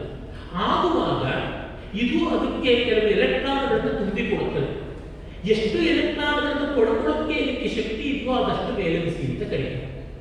ಅಂದ್ರೆ ನನಗೆ 4 ಬಾಳೆಹಣ್ಣು ತಿಂದರೆ ಹೊಟ್ಟೆ ತುಂಬುತ್ತೆ ಅಂದ್ರೆ ನನ್ನ ಹಸಿವಿನ ಬಡತನ 4 ಬಾಳೆಹಣ್ಣು. ಇಲ್ಲಿ ಮತ್ತೊಬ್ಬರಿಗೆ 2ರಿಂದಲೇ ತುಂಬುತ್ತದೆ ಅಂದ್ರೆ ಅವರ ಹಸಿವಿನ ಬಡತನ 2 ಬಾಳೆಹಣ್ಣಷ್ಟು. ಆದ್ರೆ ಅವರು ಶ್ರೀಮಂತರ, ನಾನು ಶ್ರೀಮಂತರ, ನನ್ನ ಬಡತನ ಹೆಚ್ಚು ಅಂತ ಗೊತ್ತಾಗುತ್ತೆ. ಅಂದ್ರೆ ಎಷ್ಟೆಷ್ಟು ನಮಗೆ ಬೇಕು ಅಂತ ಅನಿಸುತ್ತದೋ, ಅದಿಲ್ಲದೆ ಇದ್ರೆ ಆಗೋದೇ ಇಲ್ಲ ಅನ್ಸುತ್ತೋ ಅಷ್ಟು ಬಡತನ ನಮಗೆ. ಬಡತನ ಸಿಗುತ್ತದೆ ತಪ್ಪಲ್ಲ, ನಾವು ಎಲ್ಲಿದ್ದೀವಿ ಅಂತ ಅರ್ಥ ಮಾಡ್ಕೋಬೇಕು. ನಾನು ಸಂಗೀತ ಕಲಿಯೋಕೆ ಹೋದೆ. ಚಿಕ್ಕ ವಯಸ್ಸಿಂದ ಮನೆಯಲ್ಲಿ ಸಂಗೀತದ ವಾತಾವರಣ ಅಮ್ಮನ ಮೂಲಕ ಒಂದಷ್ಟಿತ್ತು. ರೇಡಿಯೋ, ಸಿನಿಮಾ ಹೀಗಿತ್ತು. ಅದು ಗುರುವಿನ ಮೂಲಕ ಸರಿಯಾಗಿ ಕಲಿಬೇಕು ಅನ್ನೋ ಅಪೇಕ್ಷೆ. ಹೋದೆ. ದೊಡ್ಡ ಗುರುಗಳು ಡಾಕ್ಟರ್ ನಾಗವಲ್ಲಿ ನಾಗರಾಜ್ ಅಂತ ಮಹಾ ಸಂಗೀತ ವಿಷಯ, ಅವರು ಬಳಿ ಹೋದೆ. ನನಗೆ ಏನೇನು ಇಷ್ಟವೋ ಅದೆಲ್ಲ ಕಲಿತು ಬಿಡಬೇಕು. ಚಿಕ್ಕ ಹುಡುಗನಾಗಿ ಹೋದರೆ ಸಮಸ್ಯೆ ಇರೋಲ್ಲ. ವಯಸ್ಸಾದ ಮೇಲೆ ಹೋದರೆ ನಮ್ಗೆ ಇದು ಬೇಕು, ಅದು ಬೇಡ, ಇದು ಕಲಿಸ್ಕೊಡಿ. ಹಾಗೆ ಮಕ್ಕಳಿಗಾಗಿಲ್ಲ, ನೀವು ಏನು ಹೇಳ್ಕೊಟ್ಟು ಕಲಿತಾರೆ. ಹಾಗಾಗಿ ನಾನು ಅವರಿಗೆ ಈ ಕೃತಿ ಹೇಳ್ಕೊಡಿ, ಇದನ್ನು ಹೇಳ್ಕೊಡಿ, ನಗುಮೋವು ಹೇಳ್ಕೊಡಿ, ಶ್ರೀಚಾಮುಂಡೇಶ್ವರಿ ಹೇಳ್ಕೊಡಿ, ಈ ಥರದ್ದೆಲ್ಲವೇ ಶೋಧದ ಸಪ್ತಸ್ವರ ಹೇಳ್ಕೊಡಿ, ಸುಧಾಮಯಿ ಹೇಳ್ಕೊಡಿ, ಇದು ಪಟ್ಟಿ ಮಾಡ್ಕೊಂಡು ಹೋಗ್ತಾ ಇದೆ. ಮೊದಲು ಪಾಠ ಆರಂಭದಲ್ಲಿ ಗಂಟಲನ್ನು ಸರಿ ಮಾಡಿಕೊಳ್ಳೋದಕ್ಕೆ ನುಡಿಗಾರ ಅಂದರೆ ಅದಕ್ಕೆ ಬೇಕಾಗಿರುವ ಪಾಠಗಳು ಬೇಸರ ಬೋರಿಂಗ್. ಅದಕ್ಕೋಸ್ಕರ ವರ್ಣಗಳನ್ನ ಮತ್ತೆ ರಕ್ಷಣ ಗೀತೆಗಳನ್ನ ಸ್ವಲ್ಪನೇ ಕಲಿತು ಬೇಗ ನೇರವಾಗಿ ಕೃತಿಗಳಿಗೆ ಹೋಗ್ಬಿಡೋಣ. ಅವುಗಳನ್ನು ಹಾಡುವಾಗ ಗೊತ್ತಾಯ್ತು, ಅವ್ರು ಕಲಿಸ್ತಾ ಇದ್ದಾರೆ, ನನ್ನಿಂದ ಹಾಡಕ್ಕಾಗ್ತಾ ಇದೆ. ಸಾಗರ ಮಾಗಮ ಈ ತರದ ದಾಸ ಸಂಗತಿಗಳನ್ನು ಹಾಡೋದಕ್ಕೆ ಹೇಗಾಗುತ್ತೆ? ಗಂಟಲಿದ ಅಭ್ಯಾಸ ಇಲ್ಲದೆ ಇದ್ರೆ. ನನ್ಗೆ ತುಂಬಾ ಆಸೆ ಅಂತ 1ನೇ ಕ್ಲಾಸಿನ ವಿದ್ಯಾರ್ಥಿ 10ನೇ ಕ್ಲಾಸಲ್ಲಿ ಕೂತ್ಕೊಂಡ್ರೆ ನನ್ನ ಗುರುಗಳು ಪಾಪ ಕೂತ್ಕೊಂಡ್ರು. ಪಾಠ ಕಲಿತರೆ ಅರ್ಥವಾಗಬೇಕಲ್ಲ. ಮತ್ತೆ 1ನೇ ಕ್ಲಾಸಿಗೆ ಬಂದು ಕೂತ್ಕೊಂಡೆ. ಪರಮಪದ ಸೋಪಾನ ಹಾವು ಎಳೆ ಆಟ ಬಾಲಕ್ಕೆ ಬಂದು ಕೂತ್ಕೊಳ್ಳೋದು. ಹೀಗಾಗಿ ನಾವು ಎಲ್ಲಿದ್ದೀವಿ ಅಂತ ನಮ್ಮನ್ನು ನೋಡಿಕೊಳ್ಳೋದು ಪ್ರಾಮಾಣಿಕವಾಗಿ ಮುಖ್ಯ. ಹಾಗೆ ನಮ್ಮ ಅಪೇಕ್ಷೆಗಳನ್ನ ನಾವು ಮೀರುವುದು ಅದು ನಿಜವಾದ ಜ್ಞಾನ ಅಂತ ನಾರದರಿಗೆ ಸನತ್ಕುಮಾರ ಹೇಳಿಕೊಡ್ತಾನೆ. ಅದು ಭೂಮ ವಿದ್ಯಾ. ಹೀಗೆ ಆ ವಿದ್ಯೆಗಳಿಗೆ ಎಲ್ಲ ವಿದ್ಯೆಗಳನ್ನು ತೋರಿಸಿದ್ದಾರೆ. ಅಂದರೆ ನಮ್ಮ ಜ್ಞಾನ ಪರಂಪರೆಯಲ್ಲಿ ನಿತ್ಯ ಜೀವನಕ್ಕೆ ಬೇಕಾಗುವುದು ಎಲ್ಲವನ್ನೂ ಹೇಳಿದಂತೆ ಶಾಶ್ವತಕ್ಕೆ ಬೇಕಾಗಿರತಕ್ಕಂಥದ್ದನ್ನು ತುಂಬ ಹೇಳಿರುವಂಥದ್ದು ನಾವು ನೋಡ್ತೀವಿ. ಹೀಗಾಗಿ ನಮ್ಮ ಜ್ಞಾನ ಪರಂಪರೆಯ ಬಗ್ಗೆ ನಮಗೆ ಅಭಿಮಾನ ಇರಬೇಕು. ಬರೀ ಅಭಿಮಾನ ಸಾಕಾಗೋಲ್ಲ. ನಮ್ಮಲ್ಲಿ ಒಂದು ಗಾದೆ ಇದೆ, ನಿಮ್ಮ ಕಡೆ ಉಂಟಾಗಾದೆ, ಗಾಣಕ್ಕೆ ಅಯ್ಯೋ ಅಂದ್ರೆ ಮಗು ತಲೆ ತಣ್ಣಗಾಯ್ತ. ಹರಳೆಣ್ಣೆ ಗಾಣ ತಿರುಗಿಸ್ತಾ ಇದ್ದು ಮಗುವನ್ನು ಒಬ್ಬ ತಾಯಿ ಕರ್ಕೊಂಡು ಹೋಗಿದ್ದು. ಮಗು ತುಂಬಾ ಉಷ್ಣ ಆಗಿದೆ. ಅಯ್ಯೋ ಮಗು ಎಷ್ಟು ಚೆನ್ನಾಗಿದೆ, ಅಯ್ಯೋ ಮಗು ತುಂಬಾ ಚೆನ್ನಾಗಿದೆ, ಅಯ್ಯೋ ಮಗು ಮುದ್ದಾಗಿದೆ ಅಂತ ಅಂದ್ರು. ಅಮ್ಮ ಒಂದಿಷ್ಟು ಎಣ್ಣೆ ತಗೊಂಡು ಆ ಮಗು ತಲೆ ಮೇಲೆ ತಟ್ಟು, ಆಗ ಅದಕ್ಕೆ ಉಷ್ಣ ಹಿಡಿಯುತ್ತೆ. ನೀನು ಅಯ್ಯೋ ಅಯ್ಯೋ ಅಂದ್ರೆ ಏನೂ ಇಲ್ಲ. ಅದು ಮುಖ್ಯ. ಬರೀ ಆ ಅನುಮಾನಗಳಿಂದ ಏನೋ ಪ್ರಯೋಜನ ಇಲ್ಲ. ಉಂಟಲ್ಲ, ಗುಣೇಶು ಎಂತ ಕ್ರಿಯತಾಂ ಕಿಮಾಟೋಪೇ ಪ್ರಯೋಜನ ವಿಕ್ರಿಯಂತೇನ ಘಂಟಾಭಿ ಗಾವ ಕ್ಷೀರ ವಿವರ್ಜಿತಾ. ಗೊಡ್ಡು ದನಗಳಿಗೆ ಬಂಗಾರದ ಗಂಟೆ ಕಟ್ಟಿದ್ರೆ ಅವು ಕಾಮಧೇನುಗಳು ಆಗೋದಿಲ್ಲ, ದೊಡ್ಡ ದನಗಳೇ ಆಗಿರುತ್ತೆ. ಹಾಗಾಗಿ ನಮ್ಮ ಹೊರಗಿನ ಅಲಂಕಾರಗಳಿಂದ ಆಗುವಂಥದ್ದನ್ನ ವ್ಯಕ್ತಿತ್ವ ಒಳಗೆ ಬೇಕು. ಬರೀ ಹೆಮ್ಮೆ ಇದ್ರೆ ಸಾಕಾಗೋಲ್ಲ, ಮೆಚ್ಚುಗೆ ಮಾತ್ರ ಸಾಕಾಗೋಲ್ಲ, ಅನುಸಂಧಾನ ಬೇಕು. ಅದಕ್ಕೆ ಮನುಷ್ಯನಲ್ಲಿ ಒಂದು ಮಾತಿದೆ, ಅಜ್ಞೇಭ್ಯೋ ಗ್ರಂಥಿನ ಶ್ರೇಷ್ಠ, ಗ್ರಂಥಿಭ್ಯೋ ಧಾರಣೋಪರ, ಧಾರಿಭ್ಯೋ ಜ್ಞಾನಿನ ಶ್ರೇಷ್ಠ, ಜ್ಞಾನಿಭ್ಯೋ ವ್ಯವಸಾಯಿನ. ಏನೂ ತಿಳಿದೇ ಇರೋದಕ್ಕಿಂತ ಆ ವಿಷಯದ ಪುಸ್ತಕದಲ್ಲಿ ಇಟ್ಕೊಂಡವ್ರು ಮೇಲೆ. ಪುಸ್ತಕ ಇಟ್ಕೊಂಡವರಿಗಿಂತ ಅದನ್ನು ಓದಿಕೊಂಡವ್ರ ಮೇಲೆ, ಓದಿಕೊಂಡವರಿಗಿಂತ ಅರ್ಥ ಮಾಡಿಕೊಂಡವ್ರ ಮೇಲೆ, ಅರ್ಥ ಮಾಡಿಕೊಂಡವರಿಗಿಂತ ಅದನ್ನು ಬದುಕೋವ್ರ ಮೇಲೆ. ತ್ಯಾಗರಾಜರ ಕೃತಿಗಳ ಪುಸ್ತಕ ಇಟ್ಕೊಂಡು ಏನ್ ಬಂತು? ಒಂದಾದ ತ್ಯಾಗರಾಜರ ಕೃತಿಯನ್ನು ಹಾಡಬೇಕು, ಅಥವಾ ಒಂದಾದ ತ್ಯಾಗರಾಜರ ಕೃತಿಯನ್ನು 10 ನಿಮಿಷ ಕೂತ್ಕೊಂಡು ತಾಳ್ಮೆಯಿಂದ ಸೆಲ್ ಫೋನ್ ನೋಡದೆ, ವಾಟ್ಸಪ್ ಸ್ಟೇಟಸ್ ನೋಡದೆ ಹೇಳಬೇಕು. ಇದು ಬಹಳ ಮುಖ್ಯವಾದದ್ದು. ಹೀಗೆ ವೃಥಾಭಿಮಾನ ಮೊದಲನೇ ಹಂತ, ಎಲ್ಲ ಸೆಲ್ಫಿ ತೆಕ್ಕೊಂಡಂತೆ. ಆಮೇಲೆ ಏನು? ಹೀಗೆ ನಮ್ಮ ಭಾರತೀಯ ಪರಂಪರೆ ಜ್ಞಾನದ ಎಲ್ಲ ಮುಖಗಳನ್ನು ವರ್ಣಿಸಿದೆ. ಅಲ್ಲಿಗೆ ಮುಗಿಯಿತು ಅಂತಲ್ಲ.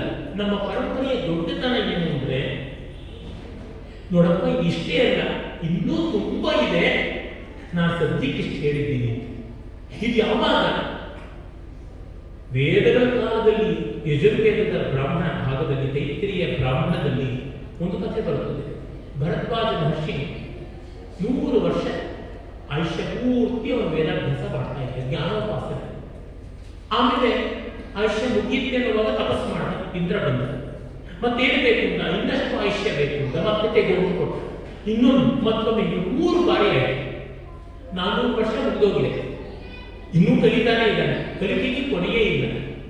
ಆಗ ಬಾ ಅಂತ ಹೇಳಿ 4ನೇ ಬಾರಿ ಇಂದ್ರ ಹೋಗಿ ಒಂದು 3 ದೊಡ್ಡ ಬೆಟ್ಟಗಳನ್ನು ತೋರಿಸಿ ಅಲ್ಲಿಂದ 3 ಹಿಡಿ ಮಣ್ಣು ತೆಗೆದು, ಅವು ವೇದಗಳು, ಇದು ನೀನು ಕಲಿತದ್ದು ಅನಂತಾವೈ ವೇದ ಅನ್ನುವ ಮಾತು ಅಲ್ಲೇ ಆಗಲೇ ಬರುತ್ತದೆ. ನೀನು ಬರೀ ಕಲ್ತ್ಕೊಳ್ಳೋದು ನುಂಗೋದಷ್ಟೇ ಅಲ್ಲ, ಬೇರೆಯವರಿಗೆ ಕೊಡೋದು ಮುಖ್ಯ. ತಿಳುವಳಿಕೆಯನ್ನು ಹಂಚಿಕೊಳ್ಳಬೇಕು ಅಂತಿದೆ. ನಮ್ಮಲ್ಲಿ ಯಾರು ಜ್ಞಾನವನ್ನು ಮತ್ತೊಬ್ಬರಿಗೆ ಹಂಚಿಕೊಡೋದು, ಅವರು ಮುಂದಿನ ಜನ್ಮದಲ್ಲಿ ಬ್ರಹ್ಮರಾಕ್ಷಸ ಆಗ್ತಾರೆ ಅಂತ ಇದೆ. ಶಂಕರ ಭಗವತ್ಪಾದರಿಗೆ ಗುರುಗಳು ಗೋವಿಂದ ಭಗವತ್ಪಾದರು. ಗೋವಿಂದ ಭಗವತ್ಪಾದರು ಚಂದ್ರಶರ್ಮ ಅಂತ ಪೂರ್ವಾಶ್ರಮದಲ್ಲಿ ಇದ್ದ ಪತಂಜಲಿ ಚರಿತ ಅಂತ ಕಾವ್ಯ ಹೇಳ್ತಿದೆ. ಅವರು ವ್ಯಾಕರಣ ಕಲಿಬೇಕು ಅಂತ ಇದ್ದಾಗ ಒಬ್ಬ ಬ್ರಹ್ಮರಾಕ್ಷಸನಿಂದ ವ್ಯಾಕರಣ ಕಲಿತರು. ಎಲ್ಲಿ ಈ ಹೊತ್ತು ಶಂಕರನ ಉನ್ನತವಾದ ಒಂದು ಲೋಹ ಪ್ರತಿಮೆ ನಿರ್ಮಾಣವಾಗಿದೆ ನರ್ಮದಾ ನದಿ ತೀರದ ಓಂಕಾರೇಶ್ವರದಲ್ಲಿ, ಅಲ್ಲಿಯೇ ಅಂತ ಗೊತ್ತಾಗುತ್ತದೆ. ಅಲ್ಲಿ ಆ ಬ್ರಹ್ಮರಾಕ್ಷಸನಾಗಿದ್ದ ವ್ಯಕ್ತಿ ತುಂಬಾ ವ್ಯಾಕರಣ ಕಲಿತು ಯಾರಿಗೂ ತಾನು ಪಾಠ ಹೇಳದೇ ಇರೋದ್ರಿಂದ ಹಾಗಾಗಿದೆ. ಇವರಿಗೆ ಚಂದ್ರಶೇಖರಿಗೆ ವ್ಯಾಕರಣ ಪೂರ್ತಿ ಕಲಿಸಿಕೊಟ್ಟ ಮೇಲೆ ತಾನು ಆ ಪಿಶಾಚ ಜನ್ಮದಿಂದ, ಬ್ರಹ್ಮರಾಕ್ಷಸ ಜನ್ಮದಿಂದ ನಿವೃತ್ತನಾದ ಅಂತ ಗೊತ್ತಾಗುತ್ತದೆ. ಹೀಗಾಗಿ ಜ್ಞಾನಕ್ಕೆ ಪ್ರಸಾರ ಮುಖ್ಯ ಅಂತ ಭರದ್ವಾಜರು ಹೇಳಿದರು. ಮತ್ತೆ ಅವರು ಅನೇಕ ವಿಷಯಗಳಲ್ಲಿ ಅನೇಕ ಜ್ಞಾನ ಪ್ರಸಾರ ಮಾಡುವಂತೆ ಕೆಲಸ ಮಾಡಿದರು ಅಂತ ಗೊತ್ತಾಗುತ್ತದೆ. ಹೀಗೆ ನಮ್ಮಲ್ಲಿ ಜ್ಞಾನ ಸಂಚಯನ ಜೊತೆಗೆ ಜ್ಞಾನ ವಿತರಣೆಯನ್ನು ಕೂಡ ಮಾಡಿದೆ. ಹೀಗೆ ಜ್ಞಾನದ ಅನೇಕ ಸ್ತರಗಳನ್ನು ಹೇಳಿದ್ದಾರೆ, ಜ್ಞಾನದ ಮಾಲಿಕೆಗಳನ್ನು ಹೇಳಿದ್ದಾರೆ. ಮತ್ತು ಯಾರಿಗೆ ಅಧಿಕಾರ? ಶಂಕರನ್ನೇ ಮತ್ತೆ ನಾನು ಉಲ್ಲೇಖಿಸಬೇಕು. ತೈತ್ರಿಯ ಭಾಷೆಯಲ್ಲಿ ಆಚಾರ್ಯ ಹೇಳ್ತಾರೆ, ವಿದ್ಯಾಯಾಂ ಸರ್ವೇಷಾಂ ಅಧಿಕಾರ ಇತಿ ಸ್ಥಿತಂ ಅಂತ ಹೇಳ್ತಾರೆ. ವಿದ್ಯೆಯಲ್ಲಿ ಎಲ್ಲರಿಗೂ ಅಧಿಕಾರ ಇದೆ, ಅರ್ಥಿತ್ವವೇ ಅಧಿಕಾರ. ಪ್ರಾಮಾಣಿಕವಾದ ಜಿಜ್ಞಾಸೆ ತಿಳಿಯುವ ಬಯಕೆ ಯಾರಿಗೆ? ಅವರಿಗೆ ಅಧಿಕಾರ ಇದೆ. ಆದರೆ ಆ ಅಧಿಕಾರ ಇದ್ದವರು ನಮ್ರನಾಗಿರ್ತಾರೆ. ಅದಕ್ಕೆ ಭಗವದ್ಗೀತೆ ತದ್ವಿದ್ಧಿ ಪ್ರಣಿಪಾಕೆ ಪರಿಪ್ರಶ್ನೇನ ಸೇವೆಯ ಉಪಲೀಕ್ಷಿತೆ ಜ್ಞಾನಿನ ತತ್ವದರ್ಶಿನ ಅಂತ. ಮೊದಲು ತಿಳಿದವ ಹತ್ತ ನಮ್ರತೆಯಿಂದ ಓದಬೇಕು, ಆಮೇಲೆ ಬೇಕಾದಷ್ಟು ಪ್ರಶ್ನೆ ಕೇಳಬೇಕು. ತಲೆಹರಟೆಯಾಗಿ ಪ್ರಶ್ನೆ ಕೇಳಿದ್ರೆ ಯಾರು ಹೇಳೋದು? ನವೀನ ವೆಂಕಟೇಶ ಶಾಸ್ತ್ರಿಗಳು ಅಂತ ದೊಡ್ಡ ವಿದ್ವಾಂಸರಿದ್ದರು ಮೈಸೂರಿನಲ್ಲಿ. ನವೀನ ನ್ಯಾಯದಲ್ಲಿ ತುಂಬಾ ಕೋವಿದರಾಗಿದ್ದರು ಅಂತ ಅವರಿಗೆ ಹೆಸರು ಬಂದಿತ್ತು. ಅವರ ಶಿಷ್ಯರೊಬ್ಬರು ನನಗೆ ಹೇಳಿದರು. ಅವರ ಶಿಷ್ಯರು ಅನೇಕರು. ಅವರಲ್ಲೊಬ್ಬರು ಪ್ರಖ್ಯಾತ ಪೊಲೀಸ್ ಅಧಿಕಾರಿ, IPS ಆಫೀಸರ್ ಆದರು, PS ರಾಮಾನುಜನ್ ಅಂತ. ಈಗ ಅವರಿಗೆ 80 ವರ್ಷದ ಮೇಲ್ಪಟ್ಟಿದೆ. ಅವರು ತುಂಬ ಸಜ್ಜರು, ತುಂಬ ಒಳ್ಳೆ ಕವಿ ಲೇಖಕರು ಕೂಡ ರಾಮಾನುಜನ್ ಅವರು. ಅವ್ರ ತಂದೆಯವರು ದೊಡ್ಡ ವಿದ್ವಾಂಸರಾಗಿದ್ದರು, ಸಂಪತ್ ಕುಮಾರ್ ಆಚಾರ್ಯ. ಪ್ರತಿವಾದಿ ಭಯಂಕರ ಅಂತ PS ಅದು ಪ್ರತಿವಾದಿ ಭಯಂಕರ ಸಂಪತ್ ಕುಮಾರ್ ಆಚಾರ್ಯ ರಾಮಾನುಜನ್ ಅಂತ ಅವರ ಹೆಸರು. ಅವರೇ ಹೇಳಿದ್ರು, ನವೀನ ವೆಂಕಟೇಶ ಶಾಸ್ತ್ರಿಗಳ ಬಳಿಗೆ ಇವರು ಪಾಠ ಕಲಿಯಕ್ಕೆ ಹೋದಾಗ ಯಾರೋ ಒಬ್ಬರು ವಿಚಾರವಾದಿ ಅಂತ ಹೇಳಿಸ್ಕೊಳ್ಳೋದು ಬಂದು ಶಾಸ್ತ್ರಿಗಳೇ, ಸೂರ್ಯಗ್ರಹಣ, ಚಂದ್ರಗ್ರಹಣ, ರಾಹು, ಕೇತು ಇದೆಲ್ಲ ಬಂದು ಸೂರ್ಯ ನುಗ್ತಾರೆ ಎಲ್ಲ ಸುಳ್ಳಲ್ವಾ? ಹೌದಪ್ಪ, ತುಂಬ ಸುಳ್ಳು. ಹೌದಾ? ರಾಹುಕಿಂದು ಸೂರ್ಯ ನಡೆಯಲ್ಲ, ಖಂಡಿತ ಹೇಳಿಲ್ಲಪ್ಪ, ಏನೂ ಇಲ್ಲ ಅಂತ. ಅಯ್ಯೋ ಹೌದೇ, ಮತ್ತೆ ಪುರಾಣ ಹೇಳ್ತಾರೆ, ಇನ್ನಪ್ಪ ನಾನು ಹೇಳ್ತಾ ಇದ್ದೀನಿ ರಾಹುಗೂ ಇಲ್ಲ ಕೇತುನೂ ಇಲ್ಲ. ಆ ವಿಚಾರವಾದಿಗೆ ಏನ್ ಮಾಡ್ಬೇಕು ಅಂತಲೇ ಗೊತ್ತಾಗಲಿಲ್ಲ. ಸರಿ ನಾನು ಬರ್ತೀನಿ ಹೋದ್ರೆ ಆಗ ವೀರಸಾಮಾನ್ಯರು ಕೇಳಿದಂತೆ, ಅಲ್ಲ ಗುರುಗಳೇ, ನೀವು ನಂಬ್ತೀರಾ ರಾಹು ಕೇತು ಎಲ್ಲ ಜಾತಕ ಕುಂಡ್ಲಿ ನಂಬ್ತೀರಾ? ಹಾಗಿದ್ದಾಗ ನೀವು ಜಾತಕ್ಕೆ ಆತ ಹೇಳಿಕೆ ಒಪ್ಕೊಂಡಿದ್ರೆ, ನೋಡಪ್ಪ ನೀನು ಪಾಠಕ್ಕೆ ಬಂದಿದ್ದೀಯ, ಅವನ ಹತ್ರ ಇಲ್ಲ ರಾಹು ಕೇತು ಇದೆ ಅಂದ್ರೆ ಹೇಗೆ ಏನು ತೋರಿಸಿ ಅಂತ ಹೇಳ್ತಾನೆ. ಅವನಿಗೆ ತಿಳ್ಕೊಳ್ಳೋಕ್ಕಲ್ಲ, ಜಗಳ ಆಡಬೇಕು ಅಂತ ಬರ್ತಾ ಇರಬೇಕು. ನಿನಗೆ ಪಾಠ ಮಾಡೋ 1 ಗಂಟೆ ಅವನ ಜೊತೆ ಜಗಳದಲ್ಲಿ ಆಗುತ್ತೆ. ರಾಹು ಇದಾನೋ ಬಿಟ್ಟಿದ್ದಾನೋ, ಗ್ರಹಣ ಆಗುತ್ತೋ ಬಿಡುತ್ತೋ, ಆಕಾಶದಲ್ಲ ನಡೆಯುತ್ತೆ. ನಿನ್ನ ಪಾಠ ಇವಾಗ ಆಗಬೇಕಾಗಿರೋದು ಅದು ಬಹಳ ಮುಖ್ಯ. ಆಗ ಮಾಡಿ ಹೋಗಿ ಅವನ ಕುತೂಹಲಕ್ಕೆ ಇನ್ಯಾರ ಹೋಗಿ ತಲೆ ತಿಂತಾನೆ, ನನ್ನ ತಲೆ ಸಿಗಲಿಲ್ವಲ್ಲ ಅಂತದ್ದು. ಅಂದ್ರೆ ನಮ್ರತೆ ಇರಬೇಕಿರಲಿ.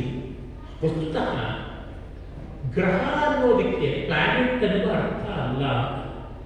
ಸಾಮಾನ್ಯ ಜ್ಞಾನ ಇದ್ದವರಿಗೆ ಗೊತ್ತಾಗುತ್ತದೆ. ಗ್ರಹ ಅನ್ನೋದಕ್ಕೆ ಪರಿಣಾಮ ಬೀರುವಂಥದ್ದು, ಹಿಡಿದುಕೊಳ್ಳುವಂಥದ್ದು. ಗೃಹಾನೀತಿ ಗ್ರಹ. ಕಾಳಿದಾಸನೇ ಸೂರ್ಯ ಚಂದ್ರ ಗ್ರಹಣ ಹೇಗಾಗುತ್ತೆ ಅಂತ ಬರೆದಿದ್ದಾರೆ. ಭೂಮಿಯ ನೆರಳು ಚಂದ್ರನ ಮೇಲೆ ಬಿದ್ದಾಗಲೇ ಆಗುವುದು ಅಂತ ಸ್ಪಷ್ಟವಾಗಿ ಬರೆದಿದ್ದಾರೆ. ಕಾಳಿದಾಸನಿಗೆ ಜ್ಯೋತಿಷಾಸ್ತ್ರದಲ್ಲಿ ಒಳ್ಳೆ ತಿಳುವಳಿಕೆ ಇತ್ತು ಗೊತ್ತಾಗುತ್ತದೆ. ಹೀಗಾಗಿ ನಮ್ಮಲ್ಲಿ ಈ ರಾಹುಕೇತು ವಿದ್ಯಾರ್ಥಿಗಳಲ್ಲ ಅನ್ನೋದು ಗೊತ್ತಿದೆ. ನಂಬಿಕೆ ಬೇರೆ, ವಿಜ್ಞಾನ ಬೇರೆ. ಯಾಕೆ ಮಾತು ಹೇಳಿದೆ?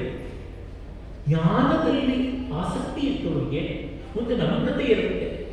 ಅವನು ಹೇಳೋವರೆಗೂ ಕೇಳಬೇಕು. ಸಂಸ್ಕೃತದಲ್ಲಿ ಕೆಲವು ಲೌಕಿಕ ನ್ಯಾಯಗಳು ಅಂತ ಇದೆ. ನೀವಂತೂ ಎಷ್ಟೋ ಭಾಷಣಕಾರಗಳು ಕೇಳಿರ್ತೀರ. ಹಂಸಕ್ಷೀರ ನ್ಯಾಯದಿಂದ ನನ್ನ ತಪ್ಪು ಸರಿಗಳನ್ನು ನೋಡಿ ಸರಿಯನ್ನು ಮಾತ್ರ ತಗೊಂಡು ತಪ್ಪನ್ನು ಬಿಟ್ಬಿಡಿ, ಹಂಸ ಹಾಲನ್ನು ತಗೊಂಡು ನೀರನ್ನು ಬಿಡುತ್ತೆ ಹಾಗೆ ಅಂತ. ಹಾಗೆ ಒಂದು ನ್ಯಾಯ ಕಶ್ಚಿತ್ತಾಂತ ನ್ಯಾಯ ಅಂತ ಇದೆ.